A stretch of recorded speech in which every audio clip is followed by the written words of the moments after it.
He walked into his own restaurant, disguised, unnoticed, and watched a homeless man get thrown out into the rain. What he did next would cost someone their job and change an entire industry. But no one knew the stranger in the corner was Keanu Reeves until it was too late. Before we continue this incredible story, let us know where you're watching from. If you enjoy stories like this, subscribe to the channel, because tomorrow we have another inspiring story you won't want to miss. The afternoon air was unusually cool for Los Angeles, with a faint haze settling over the skyline. Keanu Reeves stepped out of the rideshare at the corner of La Brea and Melrose, pulling the hood of his sweatshirt tighter over his head. A plain navy baseball cap sat low across his brow, hiding his face just enough to go unnoticed. He had been thinking about this visit for weeks. The restaurant was one of his earliest ventures, sleek, modern, quietly luxurious. Veritas was its name, Latin for truth. When it opened 5 years ago, he had insisted on values over vanity. The staff were trained to treat every guest like family, whether they wore Armani or thrift store jeans. But recently, the tone had shifted. Anonymous letters, a few disturbing online reviews, whispers from a trusted sous chef who'd moved on, words like cold, performative, and even inhumane. So Keanu decided to come back, not as the owner, not as the star, but as a silent observer. He walked in quietly, without announcement, and stood near the hostess stand. No one greeted him. The restaurant was softly lit, ambient jazz playing in the background, tables spaced with precise intention. Everything gleamed, but something felt off, too polished, too rigid. The hostess, a young woman with immaculate posture, glanced up at him, then back down at her tablet. "Do you have a reservation?" He nodded gently. "Yes. It should be under John Marcus." It was a pseudonym he'd used before. She tapped a few keys, found the entry, and forced a polite smile. "Right this way." He was led to a small table near the entrance, exactly where he wanted to be. From this vantage point, he could watch everything: the servers, the flow, the warmth, or lack of it. He sat down, quietly placing his hands in his lap, and began to study the environment. The dining room was only half full. A mix of polished business people and wealthy tourists chatted over cocktails. Waiters moved like clockwork, efficient but not engaging. There were no smiles, no laughter, just performance. Then the door opened.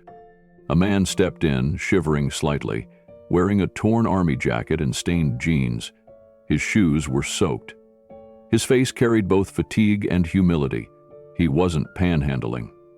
He wasn't loud.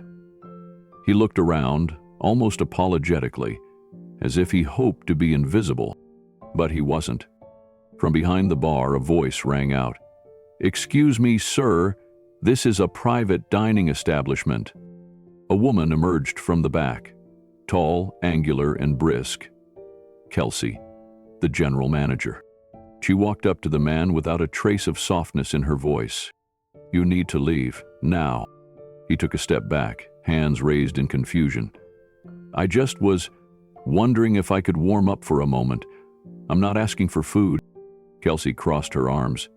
"This isn't a shelter. Move." Keanu sat frozen. No one intervened. No one even looked uncomfortable.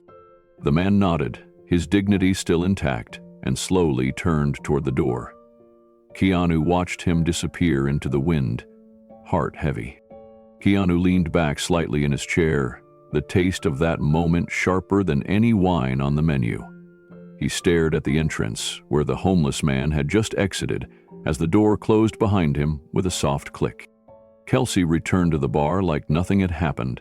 She didn't look back. She adjusted a bottle on the back shelf, gave a nod to the bartender, and resumed her place behind the register. To her, it was a routine moment, one she'd likely dealt with before. But to Keanu, it was a fracture. Moments later, a waiter approached his table. Young, maybe mid-20s, with a flawless black uniform and a carefully trained smile. "Good afternoon, sir. Would you like sparkling or still water?" "Still, please," Keanu said softly. The waiter poured and left quickly, offering no small talk, no warmth, just precision, as if kindness wasn't part of the training anymore. Keanu looked around again, watching two diners flag a server and wait nearly a minute before she noticed them. A couple whispered to each other after receiving the wrong appetizer. When their server corrected the mistake, her face remained blank. No apology, just protocol. The culture was showing through the cracks. Then Keanu's eyes drifted back toward the entrance. The man who had been pushed out was still fresh in his mind, not because of what he looked like, but because of how nobody reacted. It wasn't just Kelsey's tone that disturbed him. It was the silence of the room. He'd spent decades in restaurants all over the world, places big and small, humble and grand. He knew what hospitality felt like. And this wasn't it. This was theater. Clean surfaces and empty empathy. He picked up the menu. Beautifully designed. Oversized fonts, minimal descriptions. The prices didn't matter to him, but he remembered insisting years ago that the menu include affordable options too. Things the everyday guest could enjoy. He scanned the list now. None of those dishes were still there. Instead, there were truffle reductions, saffron risottos, imported black cod. Elegant, yes, but alienating. The waiter returned. "Have you decided, sir?" "I'll have the roasted cauliflower," Keanu replied quietly. The waiter noted it and left. Keanu watched him walk back to the kitchen. He noticed something strange. The boy paused just outside the swinging doors and took a deep breath before pushing through. Tension. Something wasn't right in the staff dynamic either. He reached into his hoodie pocket, pulled out a small notepad and scribbled a few words. Not names, just impressions. Then he looked up again, scanning the faces around him. None of them recognized him. No one had approached. No one whispered. It was the kind of anonymity he usually appreciated, but not today. Because today, he didn't want to be invisible. He wanted to see, truly see. And what he saw was a place he no longer recognized. The cauliflower was beautifully plated when it arrived. Delicate char, lemon zest, microgreens arranged with tweezers. Keanu took a bite. It tasted fine, but there was no soul in it. He pushed the plate aside and glanced again toward the door. Outside, the homeless man was still there. Not on the sidewalk, but now a few steps down the block, hunched against the wall of the building next door. His shoulders were shaking slightly, from cold or shame or both. Pedestrians walked past without a glance. Keanu stood up. He moved slowly to the host stand, where Kelsey was now reorganizing reservation cards. She barely looked up. "I'd like to step out for a moment," he said. "Of course, but if you leave your table, we can't guarantee we'll hold it. It's a busy day." Keanu raised an eyebrow. "That's fine." He stepped out into the sunlight, pulled off his hoodie, and walked down the sidewalk toward the man. "Hey," Keanu said gently.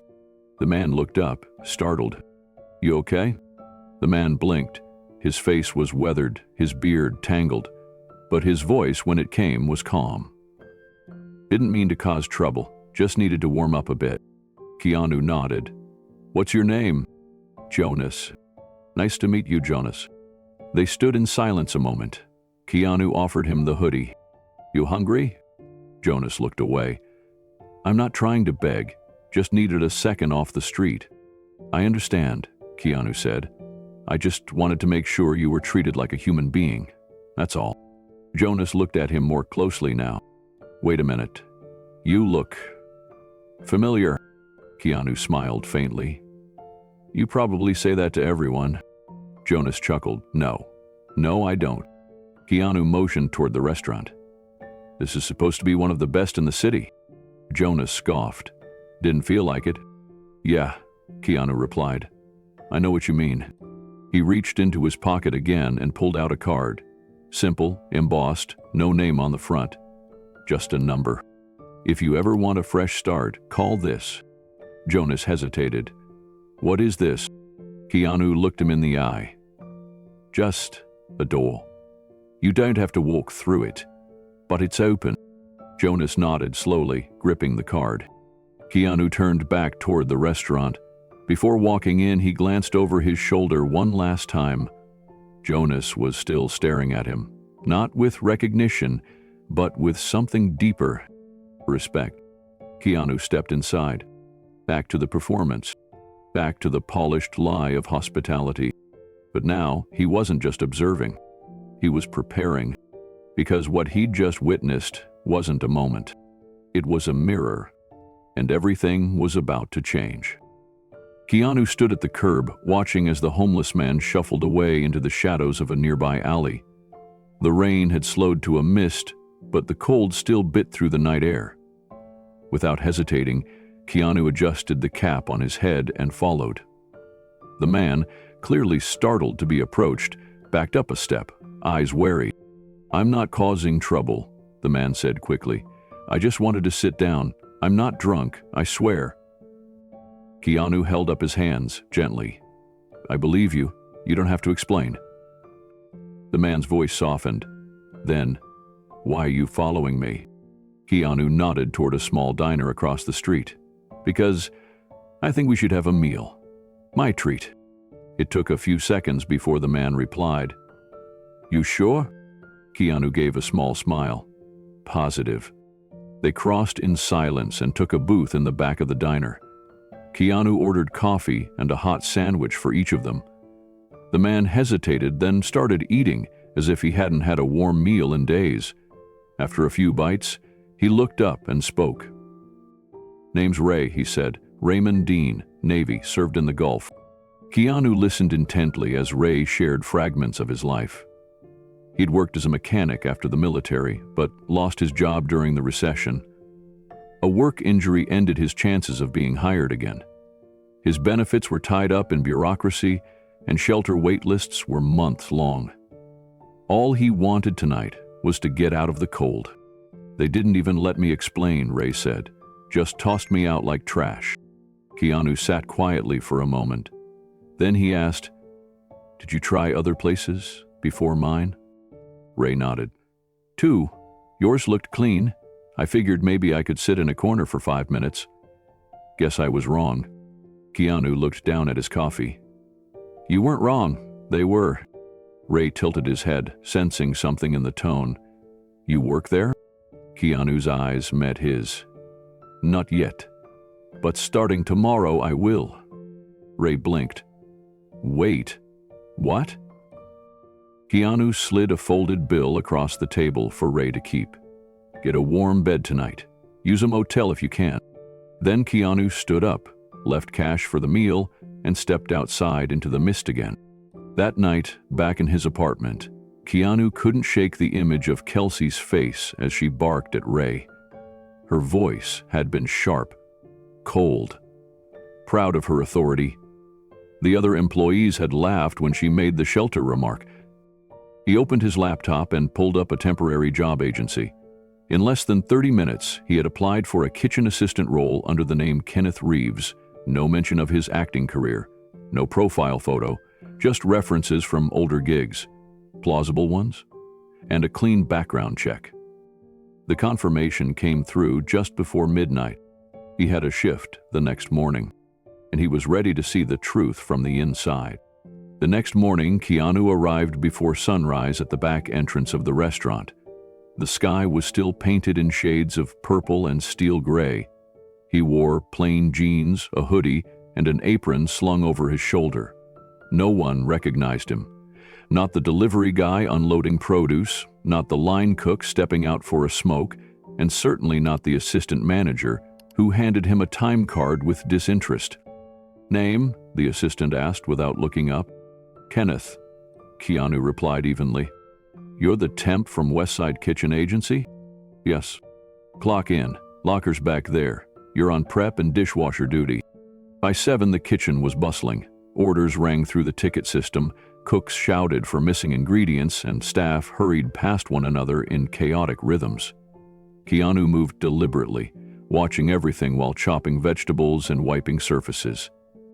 He noticed small things first. No one said please or thank you. Barked orders and sarcasm seemed to be the dominant language. A young server dropped a tray, and someone in the kitchen groaned theatrically instead of helping. The dishwasher next to Keanu muttered that breaks were often skipped and tips were pooled unfairly. Keanu nodded silently, storing it all. At 9 o'clock, the restaurant opened to guests. Keanu dried his hands and stepped briefly into the dining area to restock napkins. That's when he saw her again. Kelsey. She was walking the floor in heels that clicked like warning shots, scanning the tables with a sense of ownership. Her expression was tight, polished, and entirely performative. A waiter approached her with a question about a guest's dietary restrictions. Without hearing the full sentence, Kelsey cut him off. "I don't care if she's allergic to garlic," she snapped. "Tell her the risotto doesn't come with substitutions. This is fine dining, not a playground." Keanu stood still, unnoticed, holding the napkin dispenser. He watched the waiter nod quietly and retreat, embarrassed. Minutes later, he saw a couple near the window waiting for water. Their menus were closed, hands folded patiently, but they'd been ignored for several minutes. Staff walked past them without so much as eye contact. Kelsey, meanwhile, was on her phone in the corner, smiling only when high-paying regulars walked in. Then her tone changed. She became sugary, artificial. Keanu saw her rush to greet a tech executive, throwing compliments like confetti. The moment they were seated, her smile vanished. Back in the kitchen, one of the cooks grumbled, "If you're not wearing a Rolex, she doesn't see you." Keanu returned to prep. His movements were slow, methodical. He was learning the culture, not just the faces. Every interaction told him more. This place, once built on kindness and artistry, had become transactional and cold. The deeper he looked, the more convinced he became. The soul of the restaurant was missing, but not for long. By the end of his shift, Keanu had seen enough to feel a knot settle deep in his chest. He scrubbed the final pan of the night, listening as the staff bickered in the background over whose responsibility it was to clean the grease trap. No one wanted to stay late. No one took ownership. Everyone blamed someone else. In the employee locker room, a young prep cook named Lily sat on a bench, staring at her phone. She looked barely 20, her apron stained, eyes tired. "You all right?" Keanu asked softly, keeping his voice neutral. She nodded, then hesitated. "Just tired, double shift. Again." He sat on the bench across from her. "Is that common?" he asked. "All the time. Kelsey says it builds character. But I haven't seen my kid awake in 2 days," she muttered. Keanu looked down. The same woman who dismissed a homeless veteran with cruelty now exploited a single mother without remorse. Outside, he passed a waiter, chain-smoking behind the dumpster, cursing quietly into his phone. Another staffer kicked over a milk crate, muttering about hours being cut. Everyone seemed on edge, tired, disconnected, disrespected. The next morning, Keanu returned for his second shift. He showed up early again and watched as staff drifted in without enthusiasm. No greetings, no warmth, not even the smallest signs of team spirit. In the walk-in cooler, he overheard 2 cooks complaining about a recent staff meeting. "She said if we didn't like the culture, we could leave," one grumbled. "Like we've got options." "She's not a leader," the other replied. "She's a control freak in lipstick." Keanu kept moving, blending in. He spent the morning washing produce, observing how quickly everyone snapped at each other under stress. By lunch, Kelsey had already scolded 2 servers in front of guests, one for slow drink service, the other for smiling too much. "People come here for refinement, not a circus," she barked. Keanu silently delivered bread baskets from the kitchen to tables, pretending not to hear. Later that afternoon, a young boy in a wheelchair arrived with his mother. They had a reservation. The boy looked around in awe at the chandeliers and framed portraits. His mother beamed. They were seated near the fireplace. When the waiter brought them water, the boy whispered something, pointing at the chef's station. The mother smiled and asked if her son could meet the kitchen staff. He loved cooking shows, she said. Wanted to be a chef someday. The waiter hesitated, then glanced at Kelsey. She walked over, arms crossed. "I'm sorry," she said coolly, "but we don't allow kitchen tours, especially not during service. This isn't a television studio." The mother flushed, embarrassed. The boy looked down. Keanu watched from the pass-through, jaw tightening. Something had to change. And soon. Keanu arrived before sunrise, long before the usual rush. He wore the same faded hoodie, jeans, and a pair of old sneakers. His name tag read, Kyle. The agency paperwork had gone through without a hitch. No one questioned the new hire. No one recognized him. That was exactly what he needed. The kitchen, though gleaming on the surface, felt cold, not from the stainless steel walls or the chilled air, but from something deeper. A kind of emotional chill that lingered in the silence, in the hushed conversations that stopped the moment someone in charge walked in. Kelsey entered 10 minutes late, sipping a large iced coffee. She glanced at Keanu without interest. "You're the temp? Good. Prep station 2. Start with the carrots and celery for the soup base. Don't touch the plated stuff." She didn't wait for a reply. She was already turning away, barking orders at someone else. Keanu kept his head down and moved to the station. He began peeling carrots methodically, quietly, watching the rhythm of the kitchen unfold. The place moved like a machine, but without joy. Orders came in, dishes went out, but no one smiled. Conversations were clipped, eyes darted to the back office frequently, and everyone moved with a quiet tension. About an hour in, Keanu noticed a young waitress in her early 20s balancing 2 trays and a notepad. She looked exhausted but courteous, making sure guests were satisfied while fending off sharp comments from the head server. Her name tag read, Sophie. Sophie slipped into the kitchen and asked one of the line cooks if she could take a short break after the next table. She hadn't sat down all morning. Before the cook could respond, Kelsey appeared behind her. "A break? Again? You've been on your feet for what, 2 hours?" Her tone was laced with sarcasm. "Some of us actually work, Sophie." "I just thought," Sophie began, but Kelsey cut her off. "Don't think. Work." Keanu paused in his chopping, watching the exchange. Sophie's face flushed, but she nodded silently and returned to the dining floor without protest. No one said a word. They just kept working. And that silence, that was what disturbed Keanu the most. During a brief lull, Keanu brought a bin of chopped vegetables to the dishwasher area.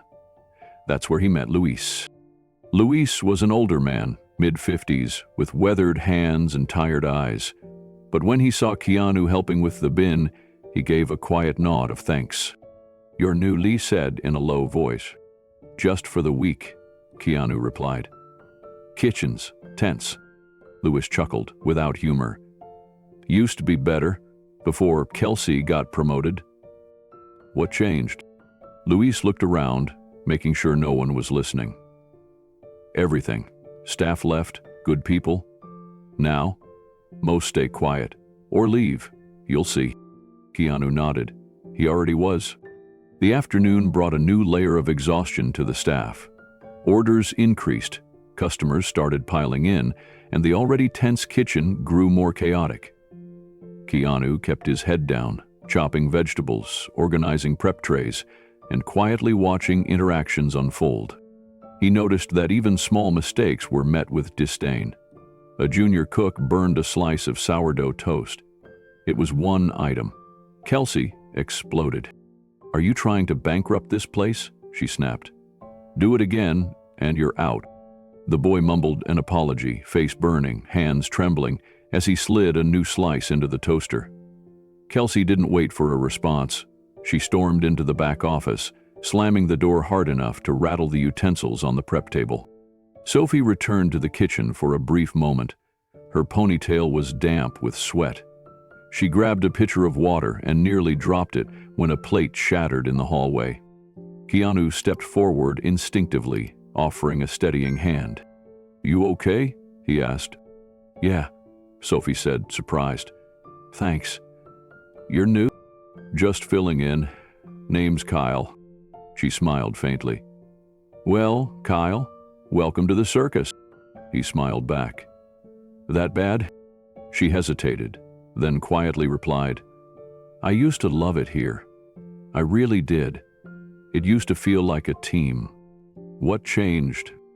Her eyes darted toward the closed office door. "She did. People used to feel like they mattered. Now they feel like they're replaceable." Keanu didn't respond immediately. He simply nodded and turned back to his station, his mind processing everything. That evening, just before his shift ended, he found Luis again. "Tell me something," Keanu asked. "Why do you stay?" Luis gave a tired smile. "Because someone has to remember how this place used to be, and because I've got a daughter in college. This job helps." Keanu looked at the older man. The dignity in his voice, the quiet strength, the loyalty despite the pain. "I'm glad you're here," Keanu said. "You too, Kyle, even if just for a week." As Keanu walked home that night, he couldn't shake the images from his mind.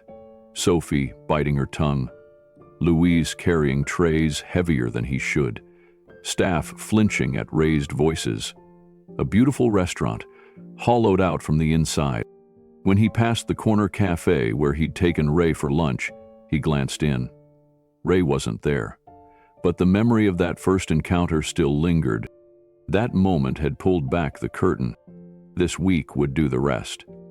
The next morning, Keanu arrived even earlier than scheduled.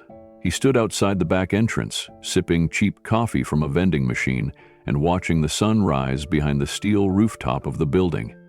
When the door finally opened, Luis appeared, surprised. "You're early." "Wanted to beat the traffic," Keanu replied with a wink. Louise chuckled. "You're strange. I like that." Inside, the kitchen felt like it was holding its breath. Kelsey hadn't arrived yet. The cooks and servers moved a little freer, laughed a little louder. Sophie was humming softly while polishing cutlery. It was the first time Keanu saw her smile without looking over her shoulder. But the moment shattered when the front door opened and Kelsey's voice rang out. "Why are the lights still off in the prep hall?" "Marcus, you had one job." The quiet vanished, just like that. Throughout the shift, Keanu saw it again and again. The energy shifted every time she entered the room. Orders were shouted instead of spoken. Mistakes were punished instantly. Praise was non-existent. But what disturbed Keanu most wasn't Kelsey's anger. It was the silence around her. No one pushed back. No one corrected her even when she was wrong. Fear had filled every corner of this place. During the lunch rush, Keanu saw Sophie accidentally drop a dessert tray. It wasn't her fault, someone bumped her from behind. But Kelsey pounced. Again, Sophie, maybe the cafe down the street needs clumsy hands. Or maybe not even them. Sophie didn't cry. She just picked up the broken plate, knelt to clean the mess, and whispered, "I'm sorry." That was the final straw for Keanu. He wasn't just going to observe anymore. He needed to see how deep the damage went, not just how the staff treated each other, but how the customers were affected too. He decided to stay late after his shift, sweeping the floors in the back, even after most had gone home. Luis approached again, leaning on a mop handle. "You're not just here to cut vegetables, are you?" Keanu gave him a long look. "Maybe I'm here to see what's still worth saving." Luis nodded slowly. "Then you're exactly where you should be." That night, Keanu walked out the back door with a clear decision made. Tomorrow, he'd blend in even deeper. And if the people here were brave enough to still care, he'd be brave enough to change everything. The dining room had emptied out for the night. The chairs were stacked, the floors swept, and most of the staff had left. Keanu stayed behind, quietly washing down the prep station, his sleeves rolled up, hands moving slowly, deliberately. From the kitchen, he could hear laughter, sharp, condescending, coming from the manager's office. He paused, listening. Inside, Kelsey's voice rose above the quiet.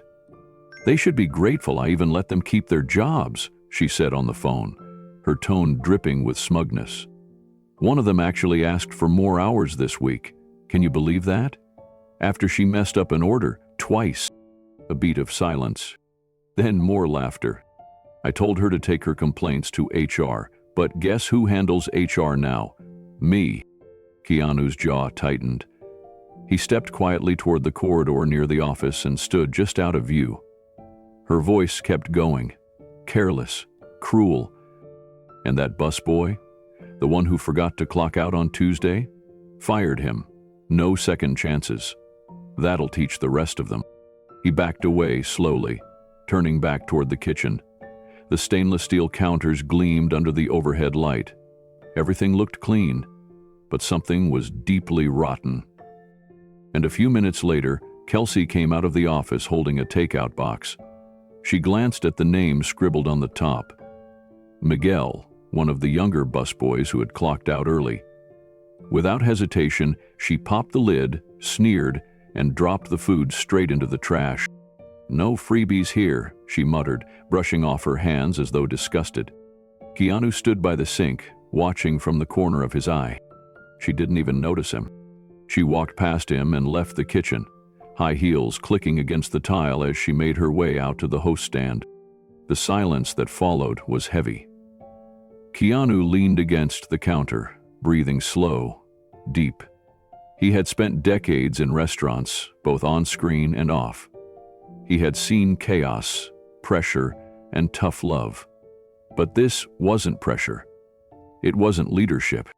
It was something else. Later, Keanu walked out to the empty dining room, pulling his hoodie over his head. He didn't leave. Instead, he sat at the farthest table near the windows, just beyond the dim glow of the wall sconces. He watched. A couple entered, older, slow-moving, holding hands. They looked around nervously. Sophie walked over, greeted them gently. "I'm sorry," the woman said. "We didn't have a reservation. We just hoped maybe—" Keanu leaned forward, heart tightening. Sophie smiled. "Give me 1 second." She checked the chart, then came back. "You're in luck. A booth just opened up." The couple smiled, visibly relieved. As she guided them to their seat, Sophie placed a hand on the woman's shoulder, reassuring. Keanu watched every detail, the way Sophie pulled out the chair, the way she crouched slightly to speak at their level, the way she smiled like she meant it. It wasn't about food. It was about humanity, and it was missing everywhere else. Keanu stayed in the shadows of the dining room for a while longer, replaying every moment in his mind. The difference between Kelsey's disdain and Sophie's gentle respect couldn't have been clearer. One ran the place like a prison, the other kept its soul alive.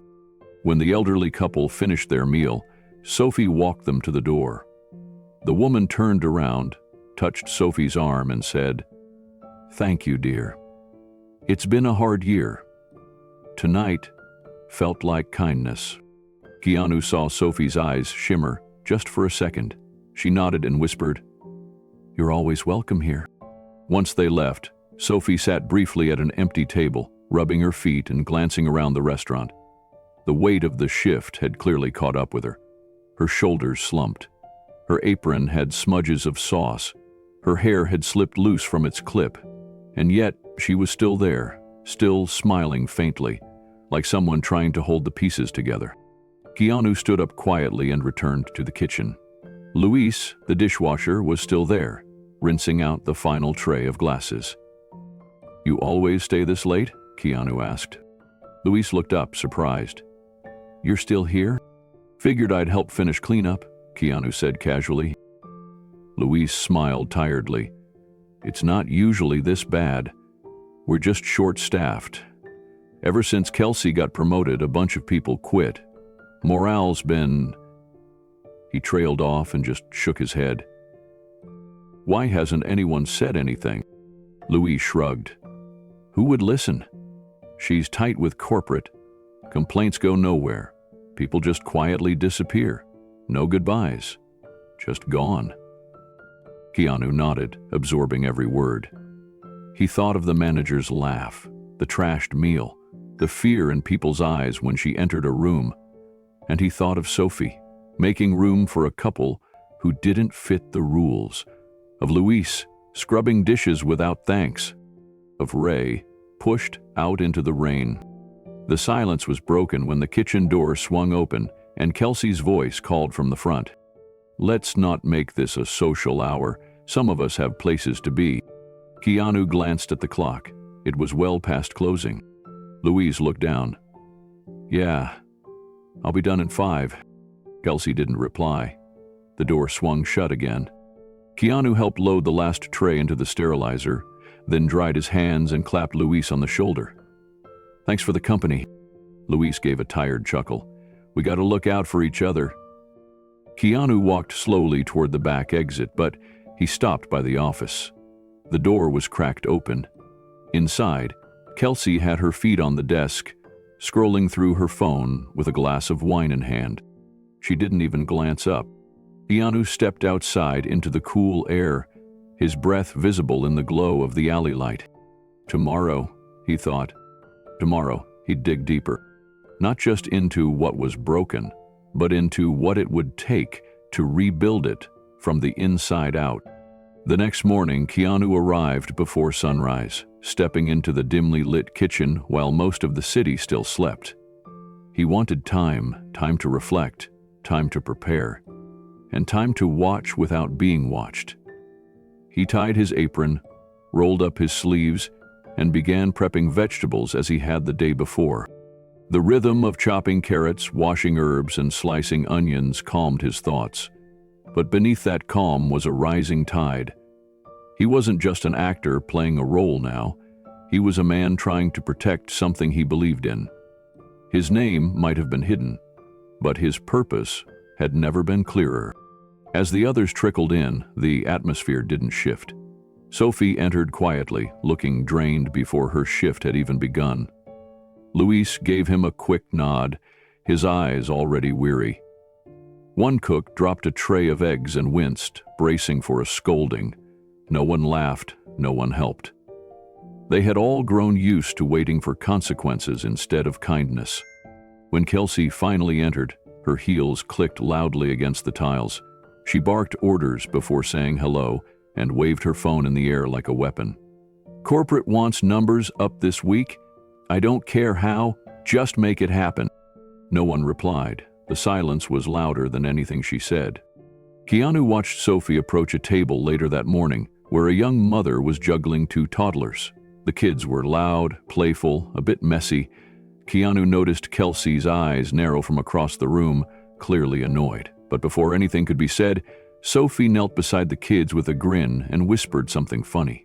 The children giggled. The mother relaxed. Sophie returned moments later with extra napkins and a small plate of fruit on the house. Kindness again. And still, no praise, no recognition, just a cold glance from Kelsey as she walked by, muttering, "This isn't daycare." Keanu had seen enough. Later that afternoon, during the staff meal, he sat beside Sophie in the break room. "You're good at this," he said simply. She blinked in surprise. "At? What? Running around trying not to cry? At making people feel seen?" Keanu said. "That's rarer than you think." She smiled, faintly. "Thank you. But it doesn't feel like it matters, not here." Keanu looked at her, thoughtful. Maybe it matters more than anything else. That night, he wrote down everything he had seen over the past 2 days, every insult, every kindness, every silence. He wasn't just collecting evidence, he was collecting the truth. And soon, the truth would come to light. He folded the notes carefully and placed them in his bag. Tomorrow wasn't just another shift. It was the beginning of the reckoning. Keanu arrived early, before the sun had even crept over the city skyline. The alley behind the restaurant still held on to the night's chill, and inside, the kitchen lights cast a warm glow across the stainless steel counters. He slipped into the same uniform he had worn the day before. Plain black tee, apron, hair tied back. To everyone else, he was still just Kevin, the temp from the agency. Louis was already there, chopping herbs with a quiet rhythm. Keanu nodded at him and began stacking crates of produce without a word. For a moment, they worked in comfortable silence. "You ever notice," Louis said, not looking up, "how different the place feels now?" Keanu paused. "Different how?" Louis wiped his hands on a rag and leaned on the counter. "It used to feel like family. When it first opened, everyone pitched in, laughed, stayed late just to try out new recipes together. Now," he shrugged, "feels like a machine. Cold." Kelsey made sure of that. Keanu knew what he meant. The restaurant, once built as a haven of warmth and inclusion, now echoed with tension. It wasn't just the policies. It was the soul of the place that had faded. Luis glanced at the hallway and lowered his voice. "You know who started this place, right?" Keanu looked up but said nothing. "Keanu Reeves, that's what I heard. Years ago for his mom. She loved cooking. Said he wanted this to be a place where everyone, rich or poor, could feel at home." Keanu's throat tightened. Hearing it spoken aloud by someone who didn't recognize him, it hit harder than he expected. Just then, the back door creaked open. Sophie stepped in, wincing slightly as she walked. Keanu noticed her limp right away. "You okay?" he asked, stepping forward. She forced a smile. "Just twisted it on the stairs last night, no big deal." "You should rest that," Louis said gently. "I can't," she replied. "Rent's due, and my brother's school fees are behind again. I'll be fine." Keanu moved to take the trays from her hands. "Let me carry those." She hesitated, surprised, then nodded. "Thanks, Kevin." They walked toward the prep station together. Keanu's voice was low and calm. "Your brother, is he younger?" "Yeah," she said, balancing on her good foot. 17. I've been raising him since our parents passed. He wants to be a teacher." Keanu nodded slowly, feeling the weight of her story. These weren't just staff members. They were fighters, survivors. And his restaurant, his legacy, was failing them. Sophie moved carefully between prep tables, balancing plates with one hand and rubbing her ankle with the other whenever no one was looking. Keanu kept an eye on her without drawing attention. Kelsey had not yet arrived, and the kitchen buzzed with cautious productivity. Keanu returned to the back, where Louis was unpacking deliveries. "She comes in like that every day," Louis said quietly, nodding toward Sophie. "Won't take a day off. Afraid Kelsey'll cut her hours." Keanu frowned. "Has that actually happened?" Louis gave a dry laugh. "Last month, one of the bussers asked for a Saturday off to visit his sick grandma. He didn't even make it to Monday. Not a team player," she said. The deeper Keanu looked, the worse it became. The people working here weren't lazy. They were overworked, anxious, and trying to survive under a system that rewarded cruelty. That wasn't what he built. He turned to Sophie as she wiped down a counter. "What made you want to work here?" She gave a tired smile. "Honestly, I used to come here on special occasions. My mom saved up for birthdays. It felt magical back then. The waiters knew your name, and someone always came out of the kitchen to say hello." Keanu remembered those days. He'd make it a point to meet guests. His mother's recipes were on the wall in a frame. Laughter was part of the design. What had happened? "You've been here long?" he asked. "Almost 2 years," she said. "Started part-time while I was finishing school. Then things got hard, and full-time just kind of happened." "You ever think of doing something else?" She gave a soft laugh. "All the time. But life doesn't always give you choices, especially when you've got a kid brother counting on you." There was no bitterness in her voice, just quiet resolve. Keanu felt his gut twist. These were the people he was supposed to protect. Instead, he'd been gone too long, chasing projects and trusting the wrong managers. Luis returned with another stack of boxes. "You see it now, don't you?" It's not just about food anymore. It's about dignity. Keanu nodded. Yeah, and we've lost it. He looked across the kitchen at Sophie, then down at the floor, as if trying to piece together how everything had gone so wrong. He had created this place to honor kindness. Now it had become a fortress of exclusion, policed by someone who mocked the very people the space was meant for. But something had changed in him. Watching Sophie limp through her shift, listening to Luis talk about the restaurant's roots, seeing the joy stripped away from a place once full of meaning, it all stirred something deeper. He wasn't just undercover anymore. He was preparing for something bigger. Later that evening, the dinner rush came fast and heavy. Keanu stayed on prep, slicing vegetables, helping the line cooks keep pace. Kelsey barked orders from the edge of the kitchen, her eyes scanning for mistakes rather than effort. Every time someone hesitated or fumbled a step, she pounced. Keanu watched her correct a hostess in front of customers for a minor seating mix-up. No grace, no patience, just power. He glanced at Sophie, who was carefully balancing a tray of 3 plates while slightly favoring her good leg. She moved with precision, but lacked her earlier calm. She was pushing through pain, and no one noticed, except Keanu. During a short break, Keanu caught up to her near the back hallway. Here, he said quietly, handing her a cold bottle of water. You need a minute. Sit. She hesitated. I can't. Kelsey sees me sitting. I'm toast. I'll cover you for 5 minutes, he said. No one will notice. She blinked at him. You're different. He smiled faintly. Just believe in breaks. Everyone deserves to breathe. Sophie finally allowed herself to sit for a moment on the back step near the alley entrance. Keanu stood nearby, leaning against the wall. They didn't speak at first. The silence was kind. Then, softly, she said, You ever lose something you built? Keanu looked at her. Yeah, I think I did. She gave a tired chuckle. Me too. This place used to mean something. I thought if I stuck around long enough, maybe I could help fix it. You still can, he replied. Maybe not all at once, but the good stuff? It starts with one person. She looked down, fiddling with her apron. You really believe that?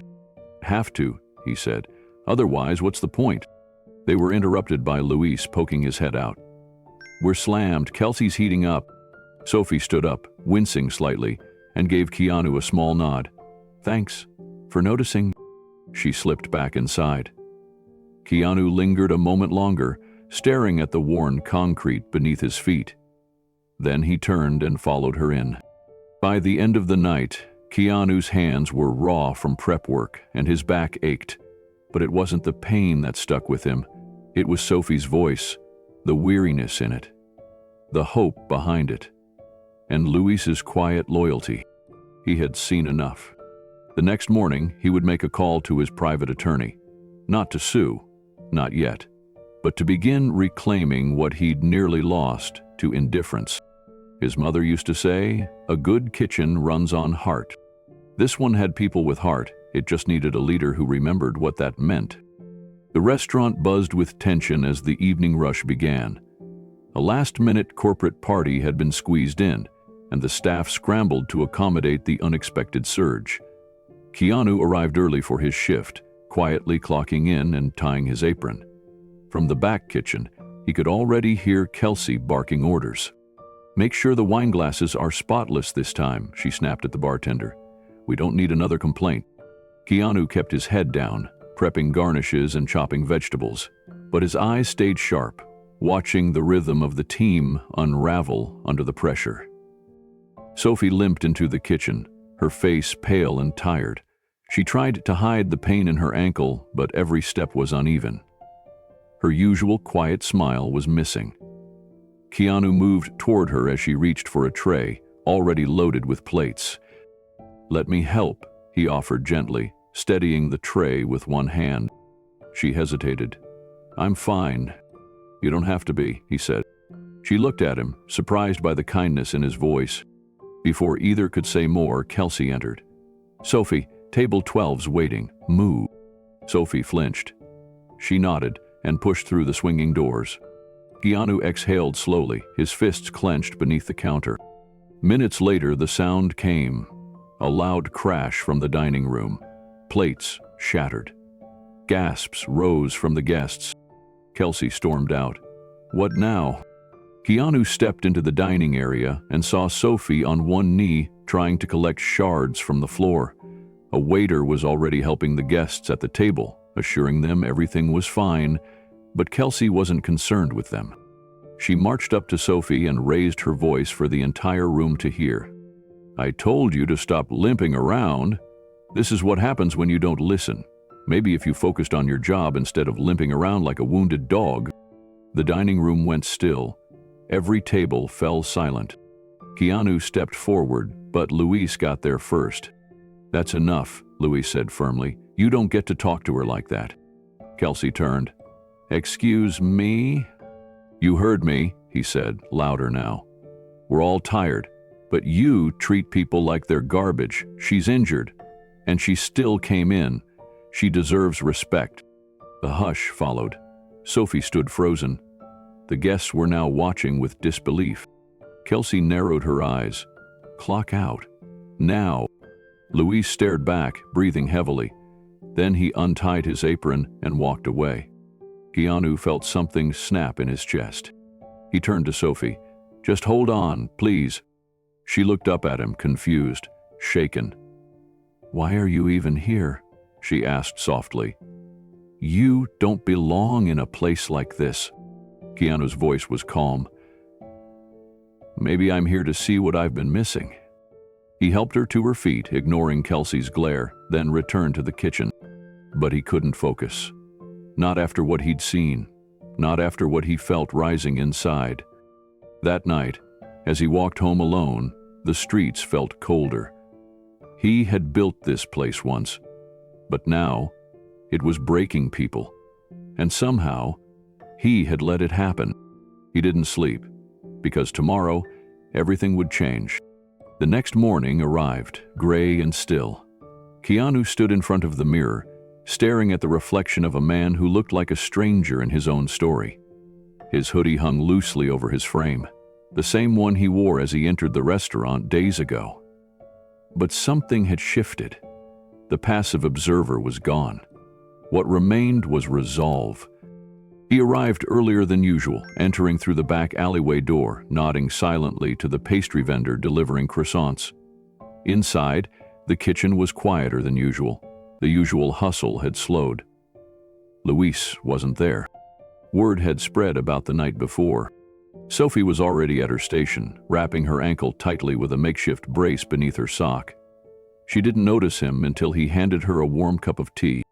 You shouldn't be here today, Keanu said. I can't afford not to be, she replied, her voice hoarse. She tried to smile, but the corners of her lips barely lifted. Thanks for yesterday, she added. I've never seen anyone talk back to her like that. Luis, he didn't deserve that. Keanu nodded. No, he didn't. None of you do. He started chopping vegetables with more force than necessary, the rhythm of the blade like a metronome ticking toward something inevitable. Later that morning, Kelsey breezed in late, sunglasses perched on her head, coffee in hand. I want double prep on the lunch menu, she announced. And someone tell the new guy if he's going to keep showing up, he better learn how to slice properly. That's not julienne, that's mashed sadness. Keanu didn't look up. He just kept working. By noon, the dining room was filling up. Kelsey stood near the host podium, fake smiling her way through greetings while the waitstaff scrambled. Orders piled up. Keanu moved to plating, assisting where he could. He overheard two cooks whispering about quitting. One had already scheduled a job interview elsewhere. You feel it too? Sophie asked as she passed by with a tray. Feel what? And the storm coming, she whispered. He gave a faint nod. A couple of hours later, a table of executives complained their food was cold. Kelsey blamed the kitchen without hesitation. She stormed in, accusing everyone of slacking, even though the ticket printer hadn't stopped in over 30 minutes. You're all replaceable, she barked. Don't forget who built this place. Keanu turned his head slowly toward her, and for a flicker of a second, She paused. Something in his eyes, something in his silence, rattled her. But she shook it off and marched away. He finished his shift in silence, helping the last few servers tidy up. Outside, he waited until Sophie stepped out to leave. "I'll walk you," he said. She didn't protest. They walked quietly for 2 blocks before she asked again, "Who are you really?" Keanu stopped walking. "I'm someone who let go of something important, and now I'm here to take it back." Sophie stared at him, her brows furrowed, uncertain what to make of that answer. But something in the way he said it, calm, direct, quietly emotional, made her stop asking. She simply nodded and continued walking, limping slightly but still standing tall. The evening crowd had thinned by the time Keanu got home. He moved around his apartment slowly, still in his kitchen uniform. The silence was deafening. He sat at the table and opened an old black notebook he hadn't touched in years. It was filled with sketches, menus, staff names from when the restaurant first opened. On the inside cover was a quote from his mother. "Feed people with more than food. Feed them with dignity." He read the words over and over. That was the promise. That was the whole point. Back then, he'd dreamed of building not just a dining space, but a sanctuary. A place where struggling actors could get shifts without resumes, where widowed mothers were offered tea without judgment, where lonely people came for dinner and left feeling seen. But somewhere along the way, as business partners joined and layers of management thickened, the spirit got buried under success. Now all that remained was a name on the sign and a ghost in the halls. Keanu closed the notebook and stood. Enough was enough. The next morning he arrived at the restaurant before sunrise. He didn't clock in. He didn't even head to the kitchen. Instead, he waited. He waited until the staff started trickling in, bleary-eyed and resigned. Sophie came in with a bandage on her ankle and a tighter ponytail. Luis returned too, shoulders slumped, carrying a reusable lunch bag that had clearly seen better days. He stopped when he saw Keanu near the front. "You came back," Luis said cautiously. "I never left," Keanu replied. "Not really." Kelsey arrived 5 minutes late as usual and didn't notice anything at first, but as she passed by the prep station, she spotted Keanu standing there. Not working, just watching. "What are you doing?" she asked sharply. "You're not on the clock. Get moving." Keanu didn't budge. He looked directly at her. "We need to talk." Kelsey raised an eyebrow, clearly amused. "Excuse me? You and I, in the office, now." There was a pause. The staff went silent. Kelsey scoffed. "You don't get to..." But she stopped as she saw something in Louis's eyes, in Sophie's stance, in the kitchen's collective breath. They were all watching, and not one of them looked away. Kelsey glanced around, confused. Then she looked back at Keanu. "Who do you think you are?" Keanu didn't flinch. "I'm the man who built this place." And for the first time since he walked in days ago, Kelsey's face changed. Her smirk disappeared. Her mouth opened, but no words came out. A chill spread through the room. Keanu turned and began walking toward the office. Behind him, the staff slowly followed, not with their feet, but with their hope. Everything was about to change. The night air was colder than usual when Keanu found Ray again. He was curled up on a bench near an old park in West Hollywood, a worn jacket pulled tightly around him. Keanu approached quietly, carrying a thermos of hot soup and a rolled-up sleeping bag. Ray blinked up at him, surprised. "You came back?" Keanu handed him the soup without a word and sat down beside him. "I wasn't sure you meant it," Ray said softly. "Most people don't." Keanu nodded. "I meant it." They sat there in silence for a while, steam rising between their hands. Eventually, Ray opened up. He talked about the accident that cost him his leg strength, about losing his job, then his home. He used to run a food truck called Ray's Rolling Kitchen, dishing out tacos and sandwiches on the East Side. But when the economy tanked and medical bills stacked up, Everything unraveled. "Then I just disappeared," Ray said. "Nobody even noticed." Keanu stared out at the empty streetlights. "I noticed." Ray looked at him, confused, not recognizing him in the dim glow. "Second chances don't come around often," Keanu added, "but you deserve one." The next morning, Keanu arrived at the restaurant just before sunrise. He wore the same clothes as every other line cook. His face was hidden under a cap, beard slightly longer than usual, but his presence carried a weight none of the staff could quite name. As he walked past the service corridor, he heard raised voices. "No, Luis, you can't switch shifts. We all have lives," Kelsey snapped. "You want more hours? Maybe try being faster for once." Luis stood still, eyes cast down, his hands clenched around a dishcloth.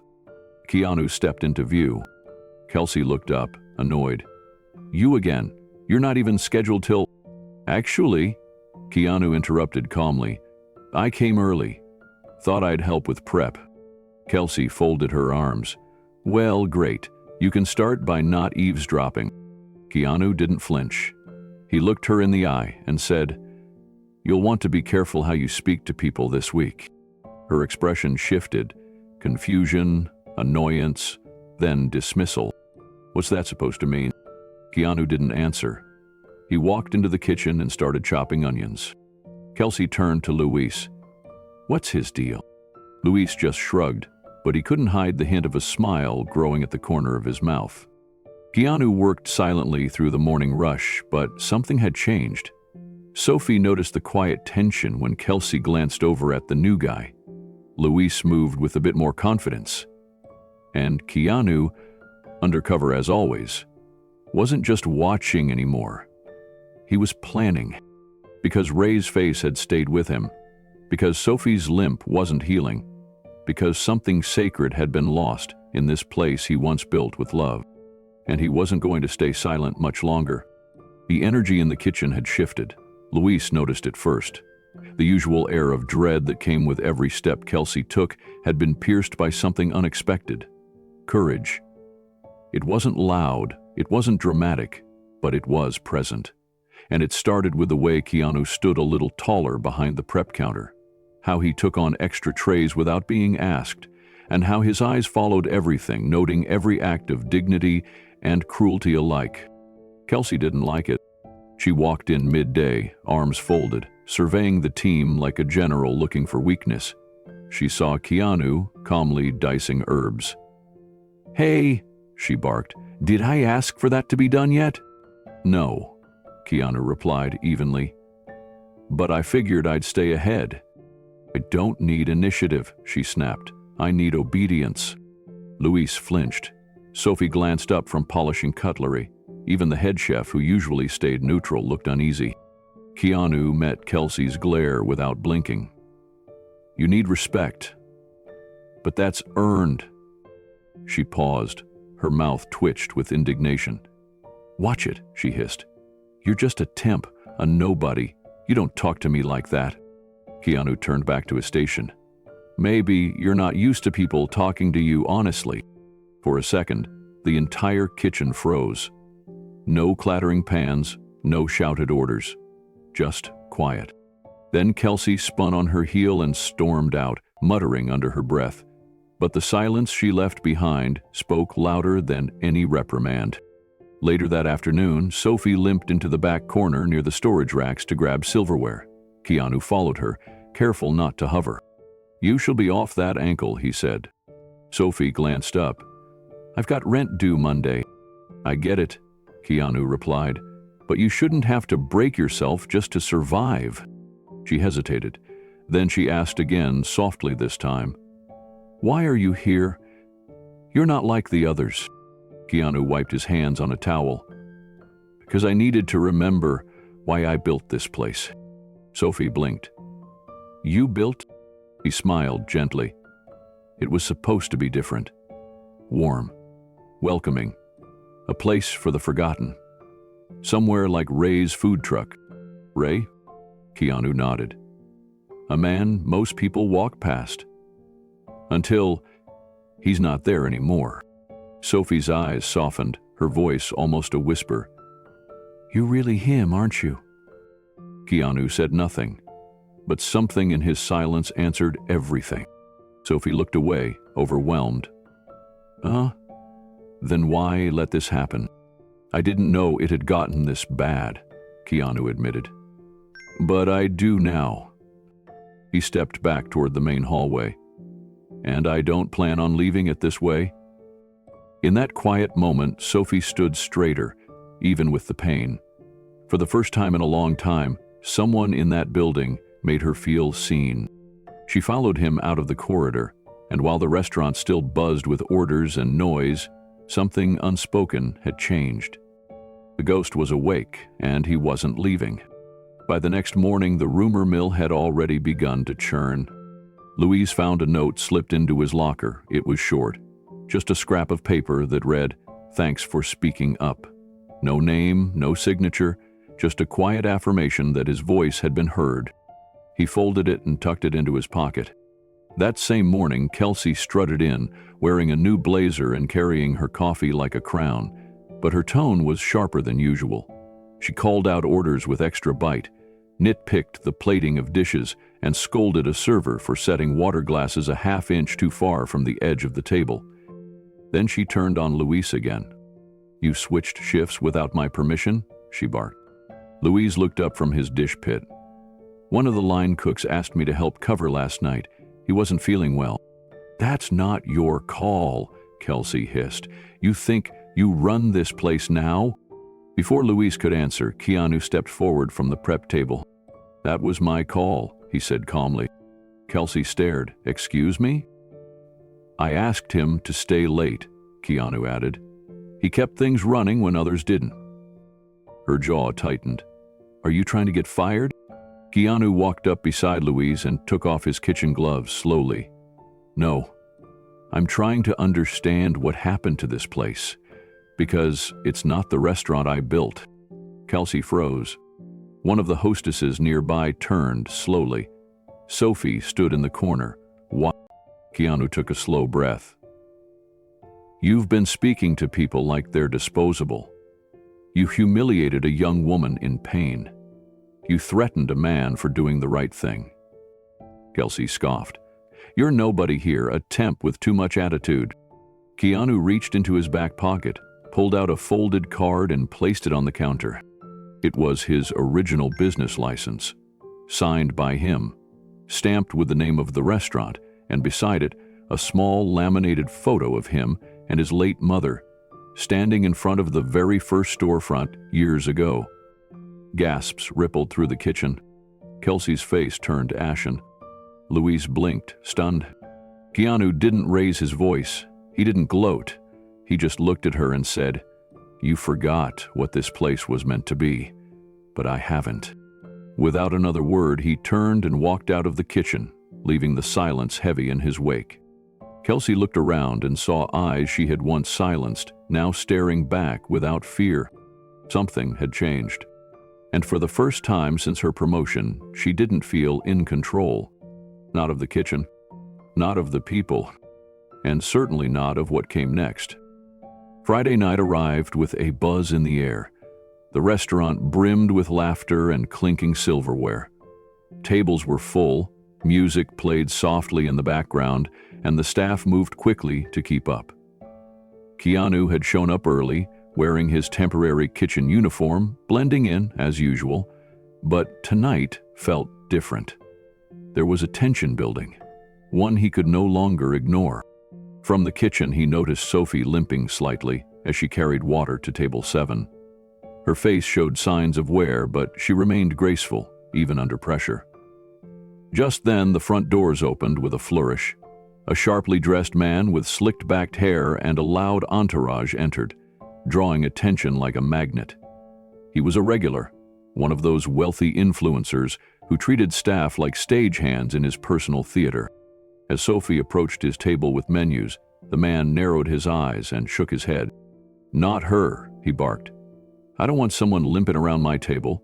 Get me someone else." His voice echoed just loud enough for surrounding guests to hear. Laughter broke out at one of the other tables. Sophie froze.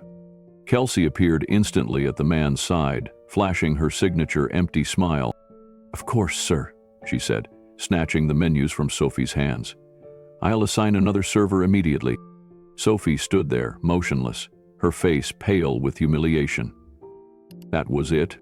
Keanu stepped out from the kitchen slowly, removing the cap from his head. A hush fell across the room. Conversation stopped mid-sentence. The kitchen door stopped swinging. All eyes turned to the man walking toward the dining area. He reached the center of the room, paused, and looked around with calm clarity. "I'm Keanu Reeves," he said evenly, his voice cutting through the silence like a blade. "And this restaurant is mine." Mouths dropped, phones started rising. A waiter gasped. Someone whispered, "No way." Kelsey's eyes widened in shock, her mouth slightly open, frozen in place. Keanu turned to Sophie, gently placing a hand on her shoulder. "You've carried this place," he said, while others tried to break it. Then he turned to face Kelsey, locking eyes with her across the room. Her fake smile vanished. "We started this restaurant to honor something important: humility, community, and respect. But it's clear those values got lost somewhere along the way." The room remained silent, thick with anticipation. Keanu's words lingered in the air. The influencer who had insulted Sophie shifted in his chair, suddenly uncomfortable under the weight of what was happening. Keanu walked over to the center of the restaurant. He wasn't yelling. He wasn't making a scene. He was simply telling the truth in a way that couldn't be ignored. And the night had only just begun. Kelsey took a slow step forward, trying to gather herself. Her voice faltered slightly. I didn't know you were here." "That's the problem," Keanu replied. "You never know who's watching. But more importantly, you never cared." She glanced toward the kitchen, as if searching for an exit, but Keanu wasn't done.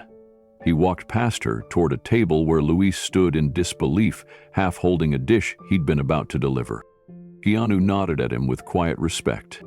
"This man works harder than most executives I've met," he said. "But I've seen the way you treat him, I've seen the way you treat Sophie, and every person in the back who keeps this place running." Kelsey's cheeks turned red. Her voice cracked, but she pushed forward. "I've kept this restaurant profitable. Guests expect a standard." "You've created a standard," Keanu replied, "but not one I ever signed off on." He turned back to the guests now sitting in stunned silence. "This place was built in memory of my mother," Keanu said. "She used to say, if you serve with love, people will come back for more than food. They'll come back for home." A few diners lowered their phones, visibly moved. "And what's happening here tonight," he continued, "is not home." The influencer who had started it all tried to interject. "I was just making a request." "You humiliated someone for doing her job with dignity," Keanu interrupted gently. "You don't have to like how someone walks, but you never get to decide their worth." He turned toward Sophie again, offering his hand. "You're the reason people like me believe in second chances." Tears welled in Sophie's eyes. She tried to speak but couldn't. Kelsey stepped forward again, desperate now. "Look, Mr. Reeves, Keanu, this is a misunderstanding. I've worked hard. I've kept things afloat. If something went wrong, it's because I've been under pressure." Keanu raised his hand calmly. "You had chances," he said. "You had choices." He walked past her slowly, stopping at the host stand. Behind it sat the employee schedule, an old photo of the restaurant's ribbon cutting, and a locked suggestion box. Keanu unlocked the box with a key he pulled from his jacket. A stack of folded notes spilled out. He lifted one and read silently. It was from a server named Elena. "Fired weeks ago." It read, "I hope one day someone notices how we're being treated. I loved this job once." Keanu looked back up, his voice steady. "This isn't about just one person, this is about a culture." He handed the note to Kelsey without another word. She didn't take it. Her arms were stiff at her sides, her face pale. The room stayed quiet, the air heavy with realization. Keanu exhaled. Change doesn't start with speeches. It starts with accountability. And that moment, quiet, focused, deliberate, was when everyone understood something bigger than dinner was happening here. Sophie slowly stepped forward. Her apron was slightly stained, her hands still trembling. But when she looked at Keanu, there was something steady in her eyes. "I never thought anyone would say that out loud," she whispered. Keanu gave a small smile. "Sometimes it takes a storm to remind us what matters." A ripple moved through the dining room. Some guests began to clap softly, not for the spectacle, but for the truth finally spoken. Sophie stood taller, even though her ankles still ached. Kelsey turned toward the sound, but the approval wasn't hers to claim. Keanu looked to Luis, then back at the room. "This isn't about firing people on the spot or making a scene. It's about real change, and that change starts tomorrow morning." Kelsey snapped. "So I'm just what? Done?" "You're relieved of your duties effective immediately," Keanu said gently. "But I encourage you to reflect. Power doesn't come from a title. It comes from how you treat people when you think no one's watching." Kelsey opened her mouth to object, but the silence from staff and guests alike was louder than anything she could say. She grabbed her coat and walked out. No applause, no goodbyes. Sophie looked over at Keanu, stunned. "You really are the owner?" He nodded. "But I haven't acted like one in a while. That changes now." Luis chuckled. "About time." That night, Keanu didn't leave through the back. He walked through the restaurant floor, past each table, thanking guests for their patience. He stopped by the kitchen, where the crew had gathered, still in shock. He looked around the room. "We rebuild this together. Not just the food, but the feeling. That's the soul of this place." A young sous chef raised his hand shyly. "So, does this mean we can pitch ideas again, like the old days?" Keanu nodded. "Starting tomorrow, everyone gets a voice." In the corner, Sophie finally sat for the first time that day. She pressed an ice pack to her ankle and wiped away the last of her tears. One of the new hosts brought her a cup of tea. No one asked him to. He just did it. It was already beginning. Keanu stood at the front once more, looking out over the room where just hours ago injustice had gone unnoticed. Now, everything was different. He exhaled deeply and thought of Ray, of Sophie, of every face he'd walked past without really seeing. This wasn't just about a restaurant. It was about remembering who we're supposed to be when no one's looking. Keanu sat with Nina on a quiet park bench, the city sounds muffled by the trees around them. The sun was just beginning to rise, casting a soft glow on the world that felt, in this moment, still and full of possibility. "You don't have to go back," Keanu said gently, turning to face her. "But if you do, it should be on your terms." Nina looked down at her hands, her fingers laced tightly together. She hadn't worn her uniform in over a week. And yet, the familiar weight of that front desk, the faces of the staff, and the feeling of unfinished business had followed her every day since she'd walked out. She had tried to convince herself it was over. But deep down, she knew it wasn't. "On my terms," she repeated. "That's never been something I thought I could ask for." "You can now," Keanu said. "You earned it. And more importantly, you believed in something no one else did. Decency." She looked over at him, the weight of his words settling in. He wasn't just asking her to return. He was offering her ownership, not of the hotel, but of the values it could represent. Later that morning, Nina received a message from Mrs. Garland's assistant, asking her to come in for a private meeting. No pressure, just a conversation. Nina agreed. She walked into the hotel lobby for the first time since everything had unfolded. The building hadn't changed, but something inside her had. Mrs. Garland greeted her personally in her office, which overlooked the entrance and the city skyline beyond. There were no assistants, no lawyers, just two women sitting across from each other. "Nina," Garland said, folding her hands, "let me begin by saying thank you. I was overseas when the footage went viral, when the fallout started, but I've seen it all. and heard more than I ever wanted to. Nina sat still, unsure where the conversation was headed. I built this hotel for people to feel special, Garland continued, not just the wealthy, everyone. We've lost sight of that. I let people like Douglas steer the ship too long. You were the only one who stood up. And I'd like to offer you something. Nina raised an eyebrow cautiously. I want you to come back. Not as front desk staff, Garland said, but as our new front office manager. You'd oversee staff training, service values, and set the tone for how we welcome guests. We need to change our values, Nina, and I believe you're the one who can help lead that change. Nina blinked. It was more than she expected, more than she thought was even possible. Where away me? She asked. Because you did what most wouldn't. You opened a door for someone, knowing it might cost you. You reminded this place of its soul, and I can't teach that in a workshop. That's who you are. Nina felt a wave of emotion rise in her chest. She thought of Leo, of the nights she came home too tired to speak, of the moments she questioned if she'd ever get ahead without compromising who she was. She nodded slowly. Then, I want to help rebuild it right. But I'm not going to pretend everything's fine. I need room to make real changes. And I want to be able to hire staff based on heart, not just resumes. Garland smiled. You have my full support. Keanu sat with Nina on a quiet park bench, the city sounds muffled by the trees around them.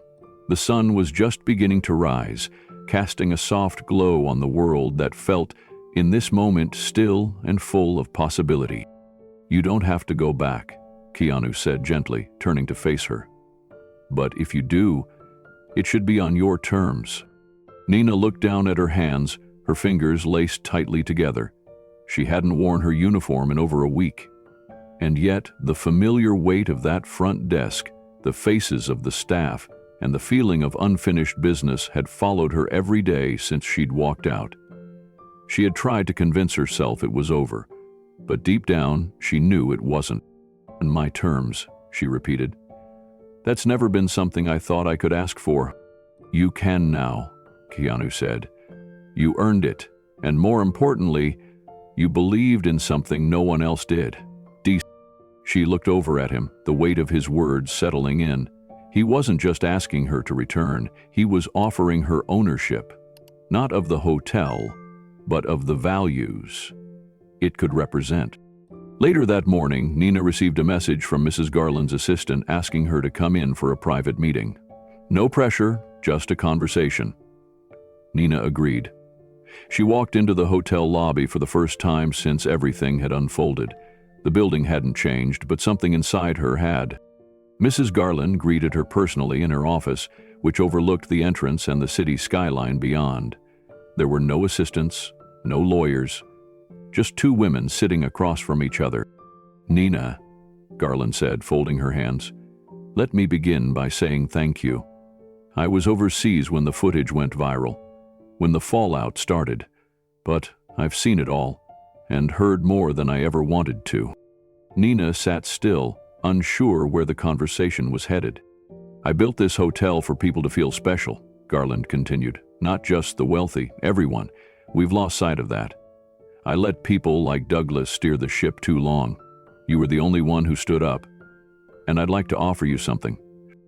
Nina raised an eyebrow cautiously. I want you to come back. Not as front desk staff, Garland said, but as our new front office manager. You'd oversee staff training, service values, and set the tone for how we welcome guests.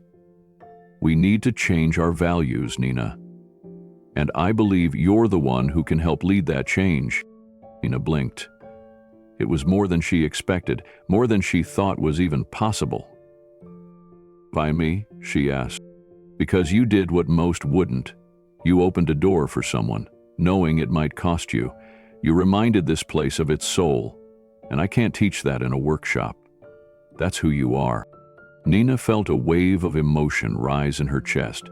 She thought of Leo, of the nights she came home too tired to speak, of the moments she questioned if she'd ever get ahead without compromising who she was. She nodded slowly. Then, I want to help rebuild it right. But I'm not going to pretend everything's fine. I need room to make real changes, and I want to be able to hire staff based on heart, not just resumes. Garland smiled. You have my full support. I'm now ready to continue with part 2 of section 9. Shall I proceed? The next morning, Nina returned to the hotel lobby, not as an employee clocking in, but as someone reclaiming a piece of herself. She walked through the revolving glass doors slowly, taking in the space she once knew by heart. Every surface gleamed, every flower arrangement was perfectly placed. But this time, it wasn't about aesthetics. It was about what kind of place this could become. She glanced toward the front desk, where a temporary staff member stood awkwardly trying to smile through a long line of guests. A bellhop jogged past, looking overwhelmed. Nina instinctively stepped forward and offered the man at the front of the line a kind word and a hand with his bags. The gesture felt like muscle memory. From across the lobby, Leo spotted her and broke into a grin. He rushed toward her, nearly tripping over his shoelaces in the process. You really came back, he said, trying to hold in his excitement. I did, she replied with a smile, but it's going to be different this time. Leo nodded. Does this mean I have to call you manager now? She laughed. Only if you want to keep sneaking those muffins from the staff kitchen. Down the corridor, Marcus approached, wearing his assistant manager badge. He had been reinstated during the transition. Garland had seen the footage of him helping a guest with mobility issues when Kelsey had dismissed them. It was a new era, and Marcus knew Nina's leadership was exactly what the place needed. Nina, he said warmly, offering a handshake, which she replaced with a hug. Glad you're here, Marcus. Everyone's been waiting to see if you'd return. The mood changed the minute the announcement went up. Nina's name was already printed on a temporary placard behind the desk. Front office manager, Nina Alvarez. Seeing it there felt surreal. A job title wasn't everything, but this one represented something she had fought for. Dignity, inclusion, and a second chance to shape the culture from the inside out. She held her head high as she walked through the staff hallway, greeting team members, noticing surprised and hopeful expressions. There was still fear in some eyes. The wounds left by Kelsey's rule would take time to heal. But Nina knew how to rebuild trust day by day, person by person. In the break room, she paused in front of the bulletin board. Tacked up was a quote someone had scrawled in marker. Kindness isn't weakness, it's leadership. She didn't know who had written it, but it told her everything she needed to know. By noon, Nina held her first team meeting. She stood in front of the same staff who had once watched her get escorted out. Now, they listened closely as she outlined new policies. Open-door communication, fair scheduling, and a zero-tolerance approach to disrespect. She didn't promise perfection, but she promised transparency. And something else. This place will be known for how we make people feel. That starts with how we treat each other. Later that afternoon, Nina stepped outside for a moment of air. She turned toward the corner cafe where she'd often grab coffee before work. A familiar figure waited by the door. It was Keanu, holding 2 cups. He offered one without a word. She took it with a grateful nod. Thank you. For everything. Keanu looked at the hotel behind her, then back at her. I didn't do it, you did. I just showed up. You walked through the door. They stood there quietly, side by side. A team, bound not by roles or fame, but by a shared belief. That one act of humanity could start a revolution. 3 days later, the entrance of the Monarch crest looked brighter than it had in months. Keanu Reeves stepped out of a quiet black car and walked up the steps with a calm, unassuming air. No bodyguards, no entourage, just him. This time there was no rain soaking his shoulders, no confusion about his identity. He wasn't hiding anymore. Marcus stood at the front door, adjusting his tie nervously. As soon as he saw Keanu, his eyes lit up. He opened the door with a wide smile. "Welcome back, Mr. Reeves," he said. Keanu reached out and shook Marcus's hand firmly. "You've been doing a great job, I hear," he said with sincerity. Marcus gave a modest shrug. "Trying to follow your example." Inside, the lobby felt different. The marble floors still gleamed, the flowers were still fresh, and the chandelier still sparkled. But now there was warmth.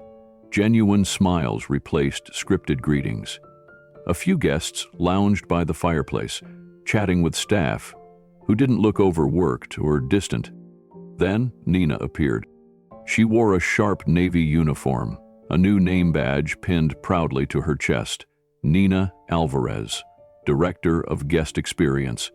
She looked every bit the leader she had become, but there was no arrogance in her posture. Just quiet strength and kindness. She approached with a bright, genuine smile.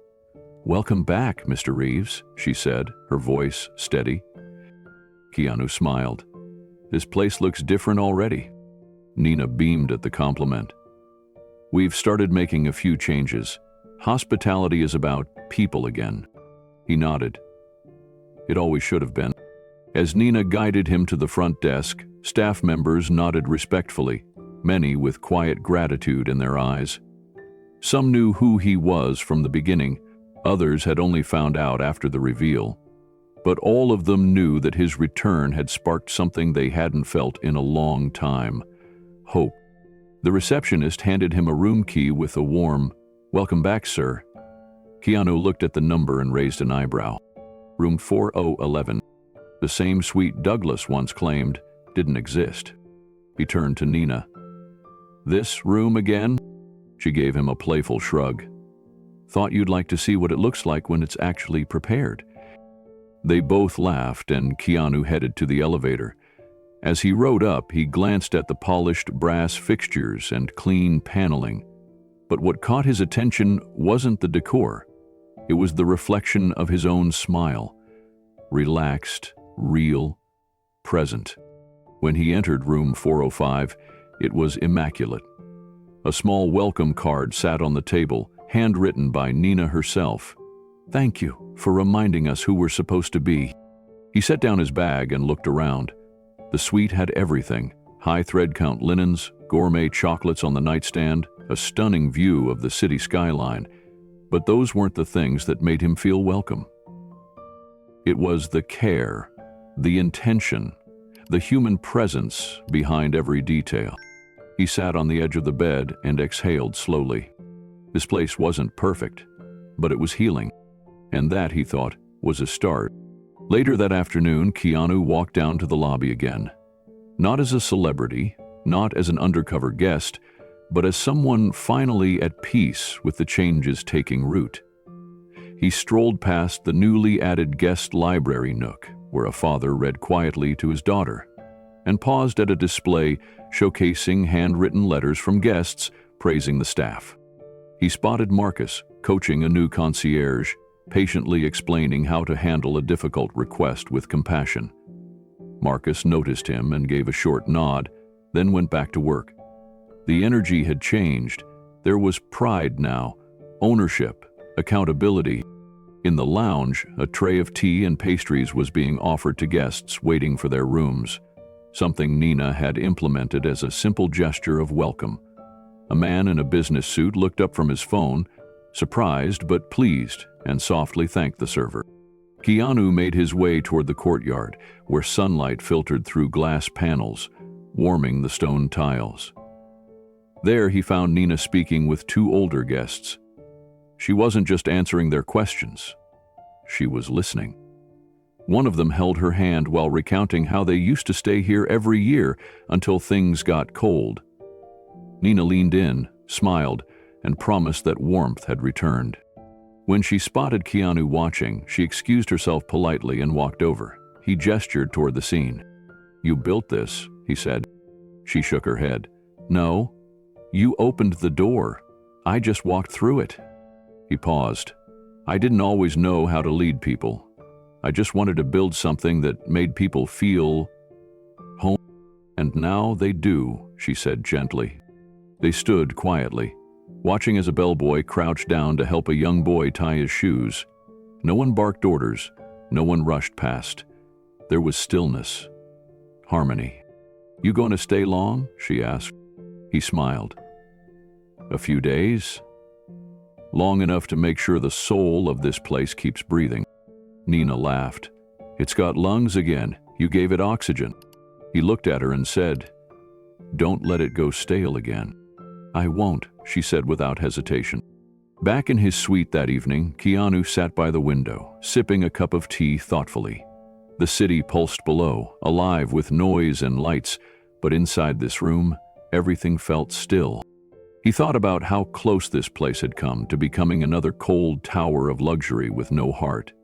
How easily things had slipped while he was away, distracted, trusting the wrong people. But he also thought about the faces that had turned it around. Marcus, Luis, Sophie, Nina. It hadn't been a rescue. It had been a return. Not just his, everyone's.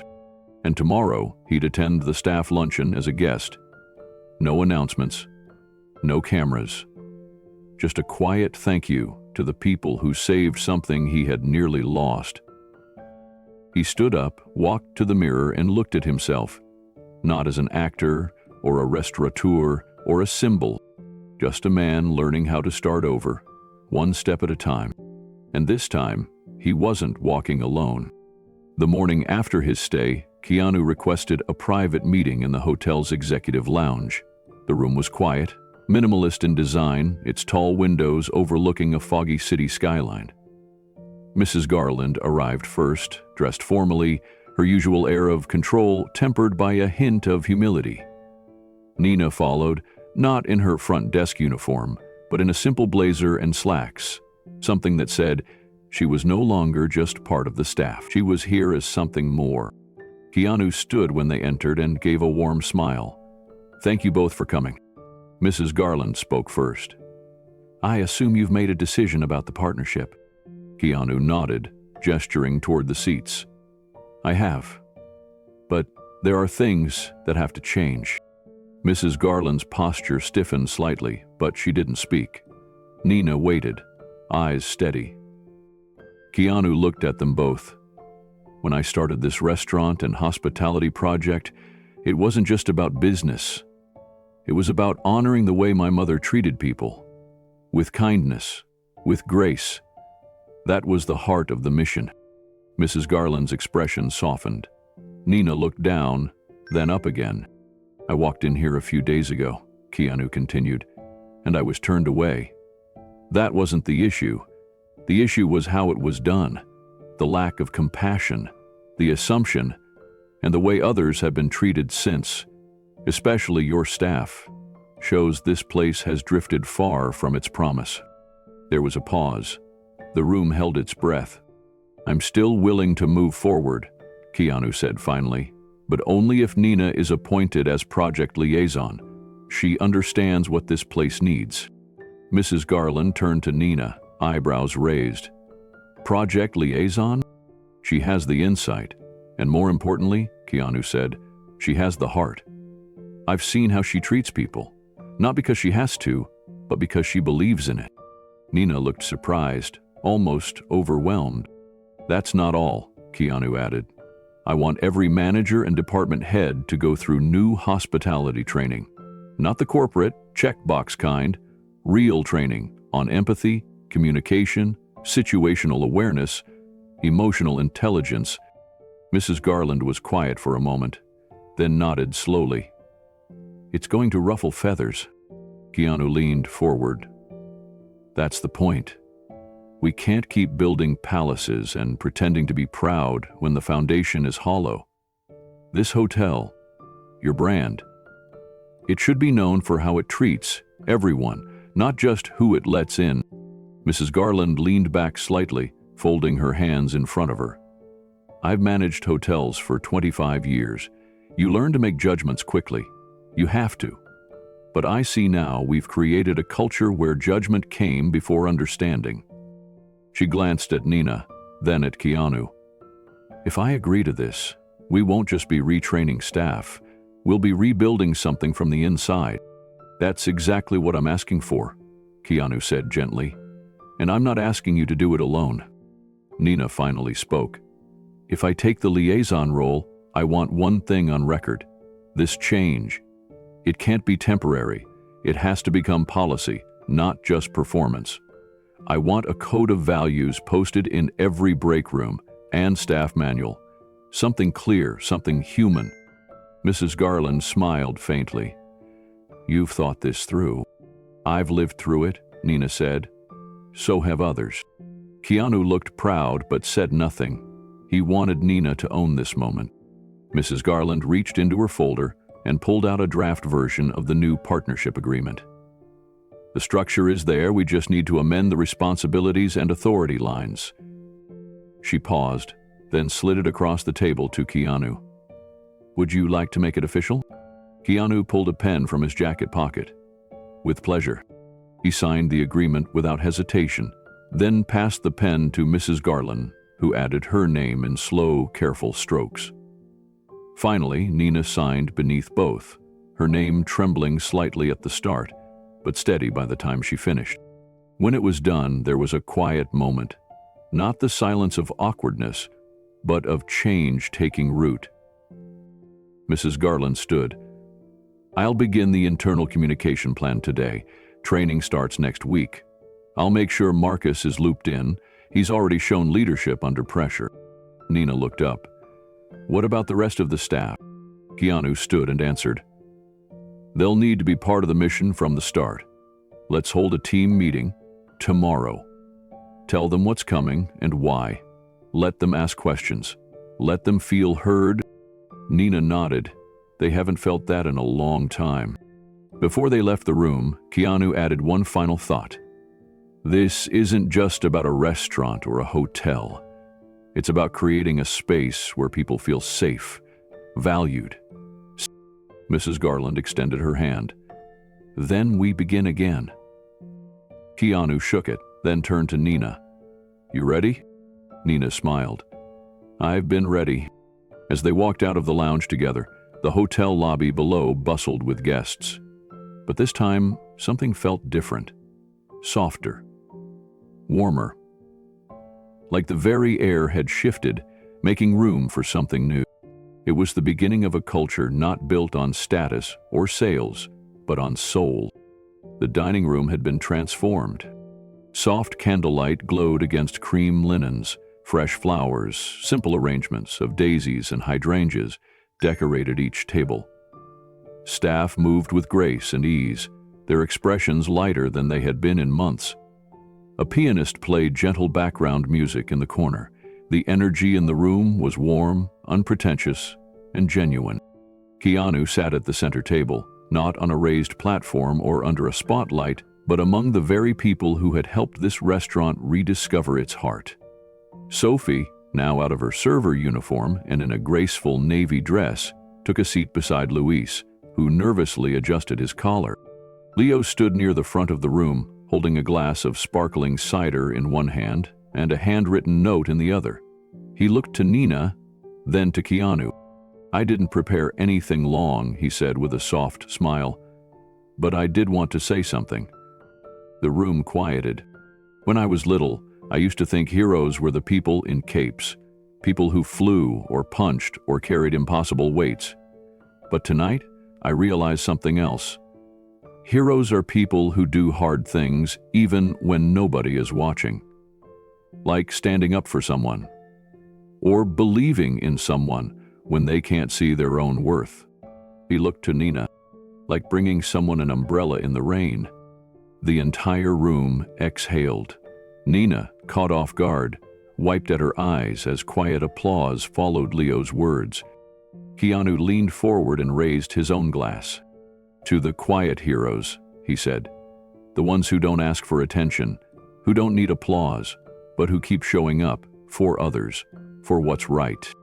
Everyone raised their glasses with him. The clink of glassware echoed like a quiet symphony of solidarity.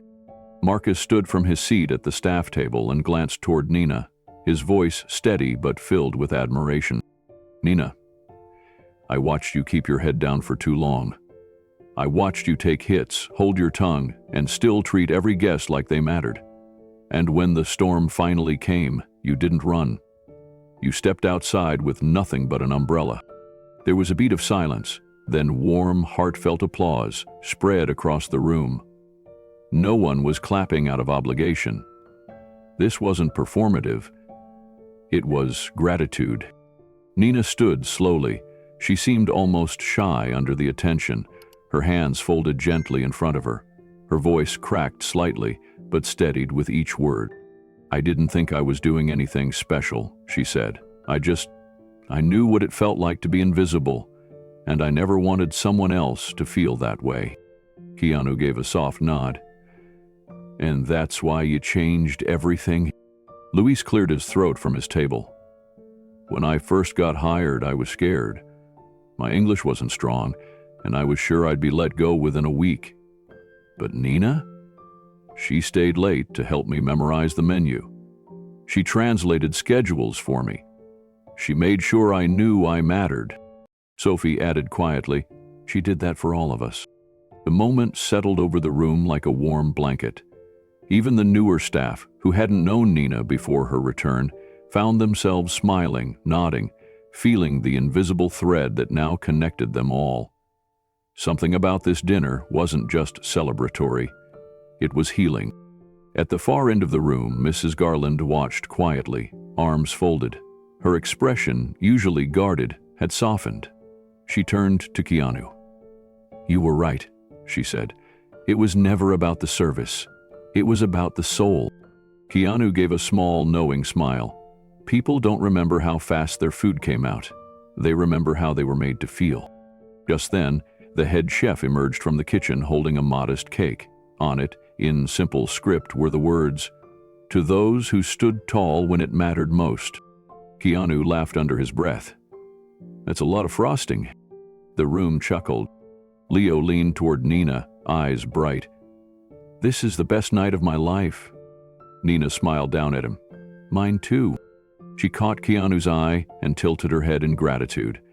He responded with a subtle nod, the kind that needed no words. It was respect. It was acknowledgement. It was closure. Then the lights dimmed slightly. A projector screen dropped down at the front of the room, surprising many. Leo stood once more and announced, "Before we wrap up, we wanted to show a little something." What followed was a short video, put together by the staff, edited in Leo's after-school film program. It included candid shots of behind-the-scenes work, Sophie wrapping cutlery with a grin, Luis helping load crates, Nina coaching new hires. At the end, the video faded to a quote from Keanu himself. Kindness is not weakness. It's strength in its purest form. The entire room stood in ovation, not a loud, roaring one, but a sustained, reverent one. Some clapped slowly, others wiped their eyes. No one was untouched. When the applause settled, Keanu stood. He didn't raise his voice, didn't grab attention. He simply said, "Thank you for reminding me why I started this place, for giving it back its heart." He turned to Sophie, to Luis, to Marcus, to every server and cook and cleaner in that room. Every one of you matters, and going forward, this restaurant, every restaurant I put my name on, will never forget that. The message landed. Marcus stepped up next. I used to think being a good manager was about keeping numbers up, but Nina taught me that leading is about listening and standing for something. Nina blinked, visibly overwhelmed. I didn't expect any of this. All I did was step outside with an umbrella. Keanu grinned. Sometimes that's all it takes to start a storm of change. The laughter this time was lighter, earned. As dessert was served, the tables relaxed into conversation. Stories were exchanged, contact numbers shared, plans discussed. The staff no longer felt like a group of employees. They felt like a family. And in the quiet between conversations, Leo whispered to his mother, "Do you think Dad would have been proud?" Nina looked at him, eyes wet, voice firm. "Yes, baby, so proud." Outside, the city buzzed as always. But within those restaurant walls, something extraordinary had happened. A celebration, a restoration, and the rebirth of a legacy built not on profit, but on people. 2 weeks after the private dinner, the story took on a life of its own. It started small. A guest who had been at the hotel that night posted a heartfelt video recounting what they had witnessed. Nina's gentle leadership, the way Keanu had honored the staff, and the warmth that now filled a place once known for its polished coldness. The video spread fast, picking up traction across social media platforms. But it was a second video that truly went viral. It showed grainy security footage from months ago. Keanu, soaked in rain, being turned away by Douglas. Then, a separate clip from that same night showed Nina stepping out into the storm with an umbrella. The stark contrast hit a nerve. One frame showed arrogance, the other, quiet compassion. In an online world full of noise, this one moment of unspoken kindness shouted louder than any staged headline. Thousands of people began commenting on the video. Stories poured in, strangers recounting times they were treated poorly for looking different or helped when they least expected it. Hashtags started trending. Step out with the umbrella, quiet heroes, and, most powerfully, Nina Alvarez. Nina herself remained humble. She still showed up early for her shift, still tied her apron the same way, still walked through the lobby, making sure guests were seen and greeted with care. But now, reporters stood by the sidewalk, hoping to catch her on the way in. She politely declined interviews, always deflecting attention.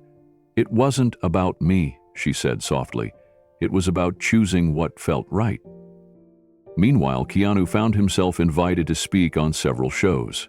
Most of them were entertainment-focused, hoping to dive into his acting projects or personal life. But one evening, he accepted an invitation to a late-night talk show with a reputation for depth. The host, known for asking questions that mattered, greeted him warmly. The conversation began lighthearted: films, music, motorcycles. Then it turned. "We've heard this story going around online," the host said, "about you walking into a hotel, getting turned away, and then something incredible happening. Can you tell us what really happened?" Keanu paused. The studio audience grew quiet. "I can," he said, "but I won't name the place. That's not the point." He leaned slightly forward. "I was soaked and tired and hoping for a place to rest. A man in a suit turned me away without even looking me in the eye. But a woman, just a front desk clerk at the time, stepped outside. She didn't recognize me. She just saw someone who needed kindness." The host nodded. "And that made a difference?" "It reminded me," Keanu continued, "that the smallest act of kindness can change an entire industry. That one choice created a ripple." People talk about influence, platforms, brand partnerships, but all of it means nothing if we don't know how to treat each other. That clip alone was viewed over 20 million times in its first week. Back at the hotel, the ripple became a wave. Bookings soared. Guests specifically requested to meet Nina. One even left a handwritten note saying, "You reminded me that my son deserved to be treated with dignity. Thank you." Mrs. Garland, watching it all unfold, said to her assistant one afternoon, "This is what leadership looks like. We've been taught the wrong things for too long." The hotel received requests from other properties in the chain asking for training materials. Nina was invited to speak at an internal summit for hospitality values. She accepted, nervous but honored, and by the time she stepped up to the podium a month later, she wasn't just a symbol. She was a voice. The summit hall was packed. Executives from across the country had gathered, expecting the usual slides, metrics, and performance graphs. What they got instead was Nina Alvarez, standing quietly behind a wooden podium, holding nothing but a folded piece of paper and a trembling breath. She looked out at the faces before her, some curious, some skeptical, others warm and expectant. Then she unfolded the paper and began. "I'm not an executive," she said softly. I don't have an MBA or a background in corporate leadership. What I do have is a memory of a night when I had a choice to either look away or step outside. She paused, steadying her voice. That moment didn't feel special. I just saw a person standing in the rain, and I thought, what if that were my father, or my son, or me? A hush fell over the crowd. I didn't know who he was. I didn't do it for recognition. I did it because we've forgotten that hospitality means humanity. It means seeing people, not price tags, not shoes, not first impressions. Just people. She spoke for only 8 minutes, no slides, no corporate jargon, just truth. When she finished, no one clapped at first. They sat in silence, taking it in.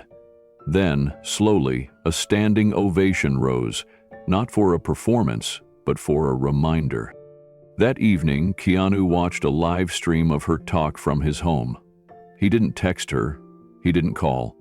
He just smiled, knowing she had become what the industry needed more than ever: a mirror and a guide.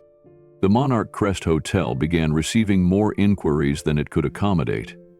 Guests came from out of state, not for celebrity or luxury, but for the warmth. Staff from other locations asked to transfer in. One letter even came from an elderly guest who had once been turned away by Douglas. She returned, was welcomed with open arms by Marcus and Nina, and left a note behind. Whatever changed here, it changed me too. Keanu returned to the late-night show weeks later. The host asked him how it felt to see the impact of one quiet moment. Keanu answered with a shrug. I didn't do anything extraordinary. I just showed up. Nina did the rest. The host grinned. But you chose to show up. Sure, Keanu nodded. But let's not forget, she's the one who opened the umbrella. The audience laughed gently, moved by the simplicity of the line. And then came the part that would live on long after the interviews were forgotten. The hotel replaced its old motto. For years, the tagline had been, "Excellence Elevated."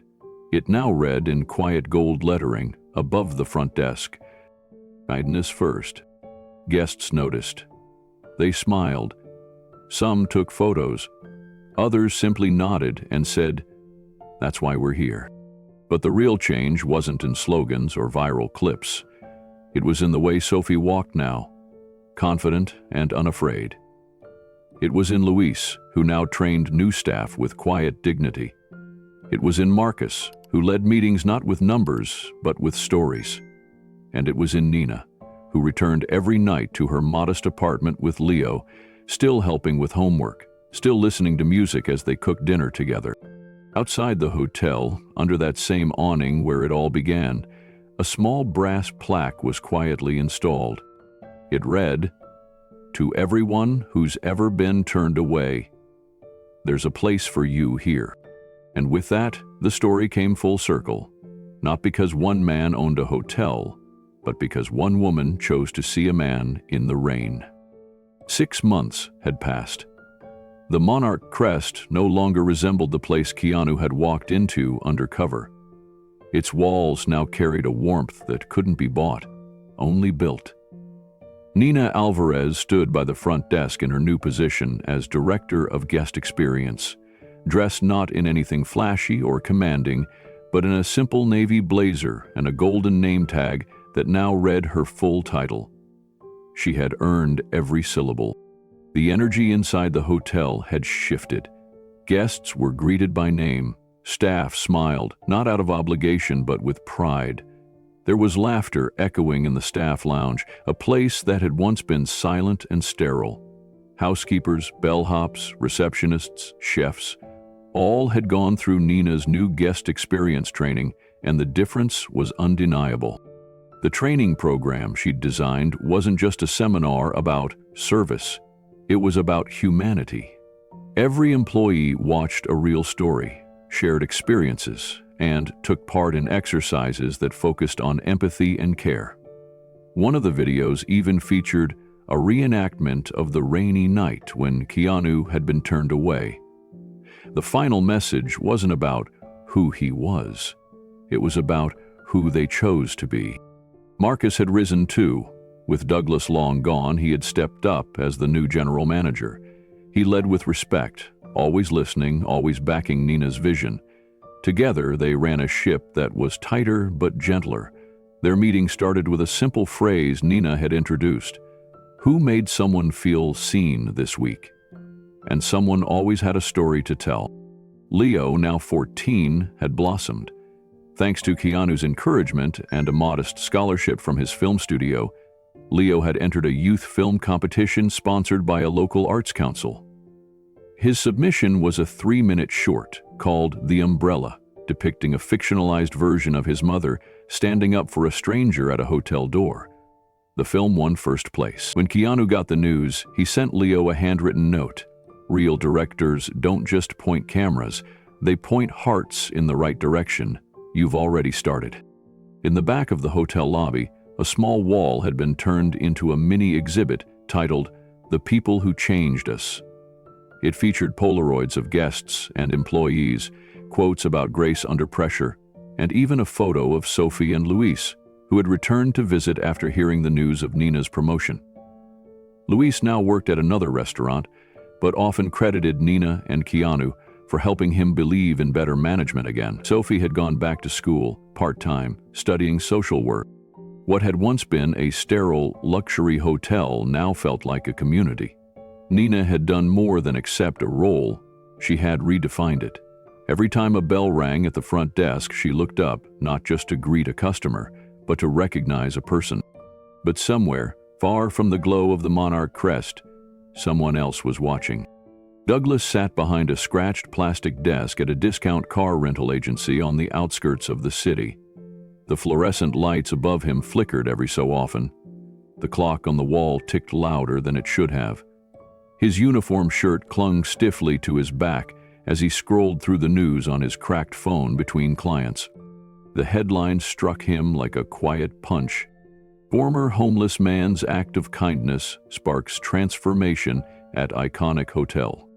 Below it, a smiling photo of Nina, arms folded in front of the monarch crest, appeared next to a still of Keanu Reeves speaking on a late-night show.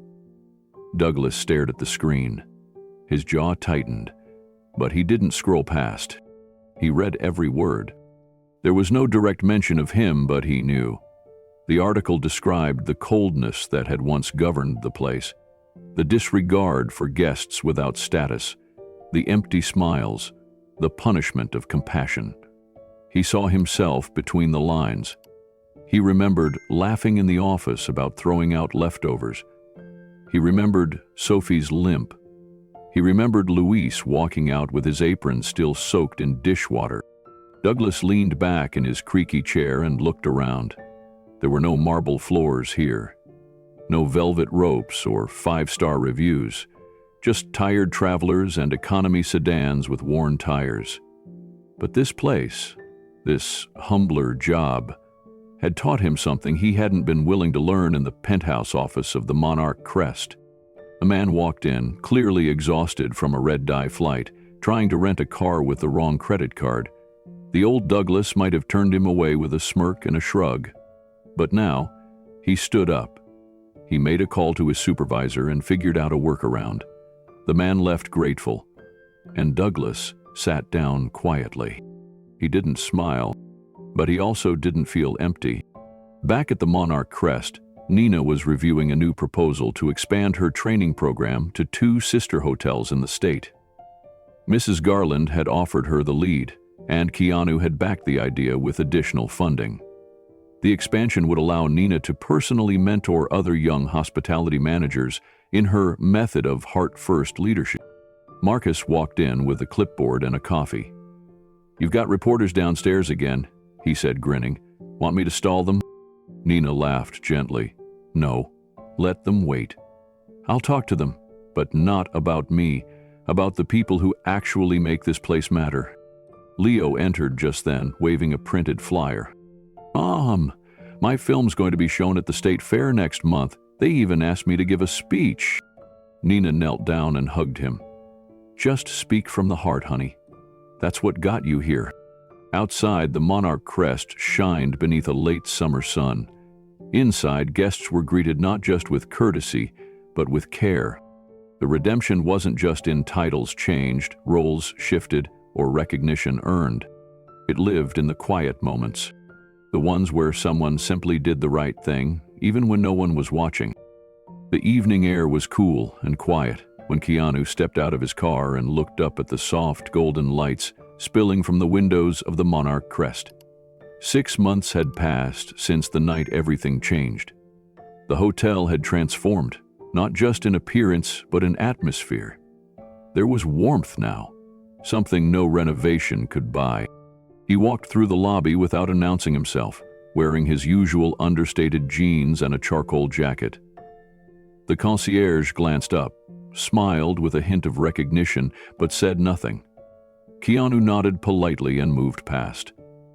The front desk bore a new plaque, Nina Alvarez, Director of Guest Experience.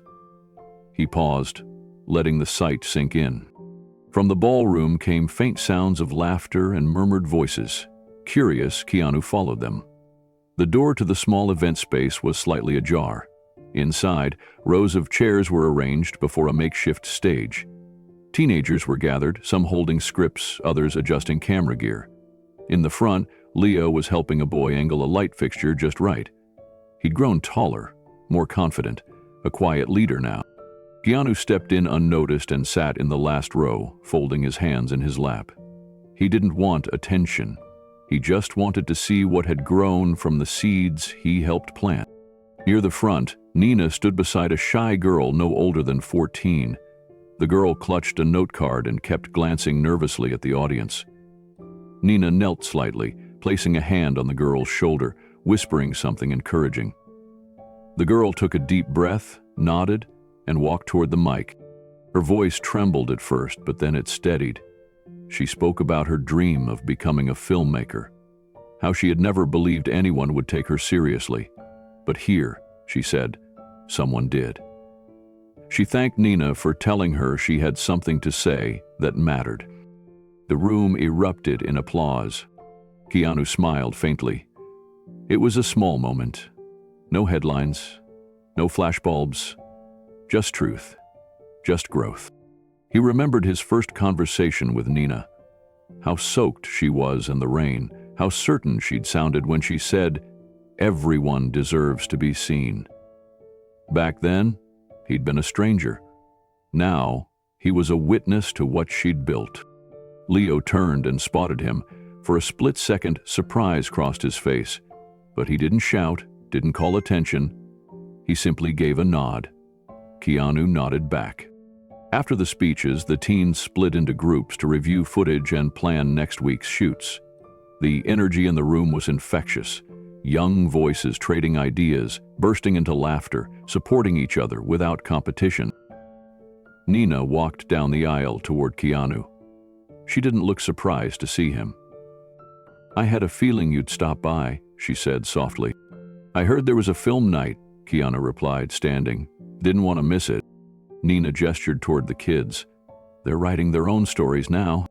"That's what matters," Keanu said. He paused. "You didn't just bring a hotel back to life, Nina. You brought something deeper. You gave people permission to care." She lowered her eyes, humbled. "All I did was what I wish someone had done for me a long time ago." Keanu looked at her, quiet for a beat. "And you did it well." They walked slowly down the hallway together, past framed photographs of the hotel's history and recent events. One photo now hung prominently, a candid shot of Nina and Leo handing out umbrellas to guests during a spring storm. It had become something of a symbol, hospitality at its most human. Nina paused in front of it. "I almost walked away from all of this," she said. Keanu glanced at the photo, then at her. "But you didn't." "No," she whispered. "Because that night in the rain, someone saw something in me I hadn't seen in myself." They turned a corner and found themselves in the staff lounge. A group of young volunteers were setting up pizza boxes and organizing film reels. One of them ran up to Nina, asking about tomorrow's shoot schedule. Nina responded without hesitation, her answers confident and kind. She had grown into this role, steady, unshaken, and generous. Leo joined them, a smudge of paint on his cheek. One of the kids wants to make a short about her dad, who used to be a chef. Said she wants to tell stories that smell like garlic and hope. I didn't even know that was possible. Keanu chuckled. Sounds like something that would win an award. Leo grinned, then looked at Nina. None of this happens without you. Nina smiled, brushing hair behind her ear. It happened because we all showed up. We didn't wait for permission. Keanu looked around the room one more time. Kids laughing, learning, creating. A small world being rewritten from the inside out. No fame, no cameras, just heart. As he turned to leave, Nina caught up and walked beside him through the lobby. Outside, the city lights shimmered on wet pavement. Rain had started to fall again. Gentle. They stood by the door, the very same door where, months ago, she had extended an umbrella to a stranger. Funny, Nina said, how everything started right here. Keanu looked out into the night. This place gave me a reminder I didn't know I needed. You reminded me of mine, Nina replied. To believe in people before judging them. They stood for a moment in quiet reflection. Then Leo joined them, slipping on his jacket. We're walking one of the kids home. Her mom couldn't get off work in time. Keanu nodded. That's good of you. Nina turned to him once more. Thanks for coming tonight. He gave a small smile. I didn't come to be seen. I just wanted to see. And with that, Keanu stepped out into the rain. No car waiting, no entourage, just a quiet man walking away from a building that had become something more than a hotel. It was now a place of second chances, a place rebuilt on decency, not dollars. Back inside, Nina looked around the lobby, her eyes settling once again on the nameplate beneath the logo, Director of Guest Experience. She didn't think of it as a title.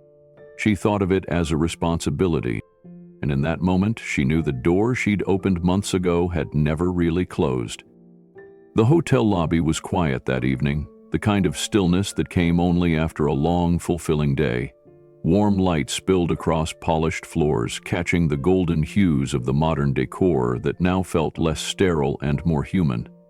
Nina walked slowly, with Leo by her side, their steps echoing gently under the high ceiling. They didn't speak at first. Both were tired, but it was the kind of tired that came from purpose. That evening's youth program had been more than a success. It had been transformative. As they passed by the main entrance, Leo stopped suddenly. He looked at the doorway, the thick glass doors that once resisted a storm, and then turned to Nina. This is where it all changed, he said softly. Nina followed his gaze. Her eyes drifted to the spot just inside the entrance, the place where Keanu had once stood, soaked in rain, quietly witnessing a moment that would alter the lives of everyone involved. She felt her chest tighten, not from pain, but from memory. The night changed everything, Leo added. Nina didn't need to ask what he meant. It was obvious. That moment, when she stepped outside with an umbrella and defied an unjust order, had become a turning point. Not just for her, but for the hotel, for the staff, for Leo. And maybe in some quiet way, even for Keanu. It did, she replied, because someone believed in people more than appearances. They stood there for a moment, letting the silence do the talking. Then Nina walked behind the front desk, where a golden nameplate now gleamed under a soft beam of overhead light. Leo smiled as he read it aloud. Nina Alvarez, Director of Guest Experience. He looked at her with pride. That's still wild to see. Nina shrugged modestly, but her eyes glistened. It still feels a little wild to wear. The two shared a quiet laugh, but in the silence that followed, a deeper emotion hovered. Gratitude. redemption, growth. Then, as if carried by memory, Keanu's voice seemed to echo in Nina's mind. Or perhaps it was something Leo had once repeated from one of Keanu's talks. "You never know who's walking through your door," the voice said, "but you always know who you choose to be." Nina closed her eyes and let the words settle. It had been over half a year since that chaotic night. Since then, the Monarch Crest had transformed. Staff morale was high. Guest reviews mentioned not just luxury, but warmth. The new training programs had been implemented not only at this location, but in 2 other sister hotels. And Nina had led it all. Quietly, gracefully, and with conviction. Leo nudged her gently. "Come on, you still owe me a soda from the vending machine." She grinned. "Only if you promise not to drop it this time." As they walked off together, arm in arm, the golden nameplate caught one last shimmer of light, like a quiet reminder to anyone who entered the hotel. Kindness lives here. The next morning, Nina arrived early, as she always did. She walked the halls not as a supervisor, but as someone who saw the invisible work. Smiles that didn't show up on payrolls, small gestures that turned stays into memories. She paused near the dining room where a new hire was nervously arranging flower vases. Instead of critiquing, she bent down and asked gently, "Want a tip I learned from an old friend?" The young girl smiled, grateful. Nina didn't need to do this, but she chose to. Every single day? Upstairs, Leo was helping prep for another teen film session. His energy had matured. He was still full of spark, but now that spark was aimed outward, to help, to guide, to lift others like him. He had found his place, not just in the hotel, but in himself. Later that day, Keanu sent a letter. It was handwritten. Inside was a simple note. "You reminded me of something I once forgot," it read. "That leadership is about presence, not position. Thank you, Nina." She read it twice, then tucked it carefully inside her drawer. She didn't frame it. She didn't show it off. It wasn't for recognition. It was for her. Proof that doing the right thing, especially when no one is watching, is never wasted. By evening, the hotel hummed with new life. Guests chatted warmly in the lounge. Staff moved with confidence and ease. Nina passed by the door once more, just as the sky outside began to glow with the golden tint of sunset. Leo appeared beside her again, sipping a soda. "Do you think he knows how much he changed things?" Nina didn't answer right away. She looked toward the entry, where months ago a man in a hoodie had been refused warmth and dignity. "I think he does," she said at last. "But I don't think he needs credit. That's the kind of person he is." They stood side by side, watching as a new guest arrived. This time the doorman held the door wide open, no hesitation, no judgment. Leo chuckled. "You think he's still watching?" Nina smiled. "I hope so."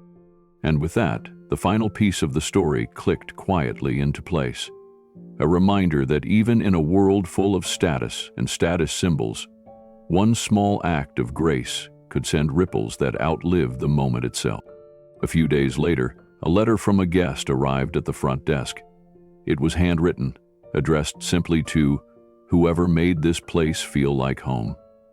Inside, the note described a recent stay where the guest, grieving the loss of his wife, had been met with such care and compassion that he had finally been able to cry again, for the first time in years. It wasn't the room, the letter read. It wasn't the view. It was the smile of the young man who helped with my bags, the warmth of the lady who served my breakfast, the kindness that soaked into the walls. Nina read the letter out loud to the team during the next morning meeting. No one interrupted. No one looked at their phones. When she finished, there was a soft silence. Then someone clapped. Then another. Soon the whole room was filled with applause. Not for the letter, but for what it meant. This was why they were here. Because hospitality was never about the sheets or the chandeliers. It was about people. always had been, always would be. And somewhere not too far away, Keanu Reeves smiled, quietly, peacefully, knowing he had helped remind them of that truth. Have you ever been judged by your appearance, or helped someone when no one else would? Share your story in the comments. And don't forget to subscribe for more true stories that prove kindness is stronger than power.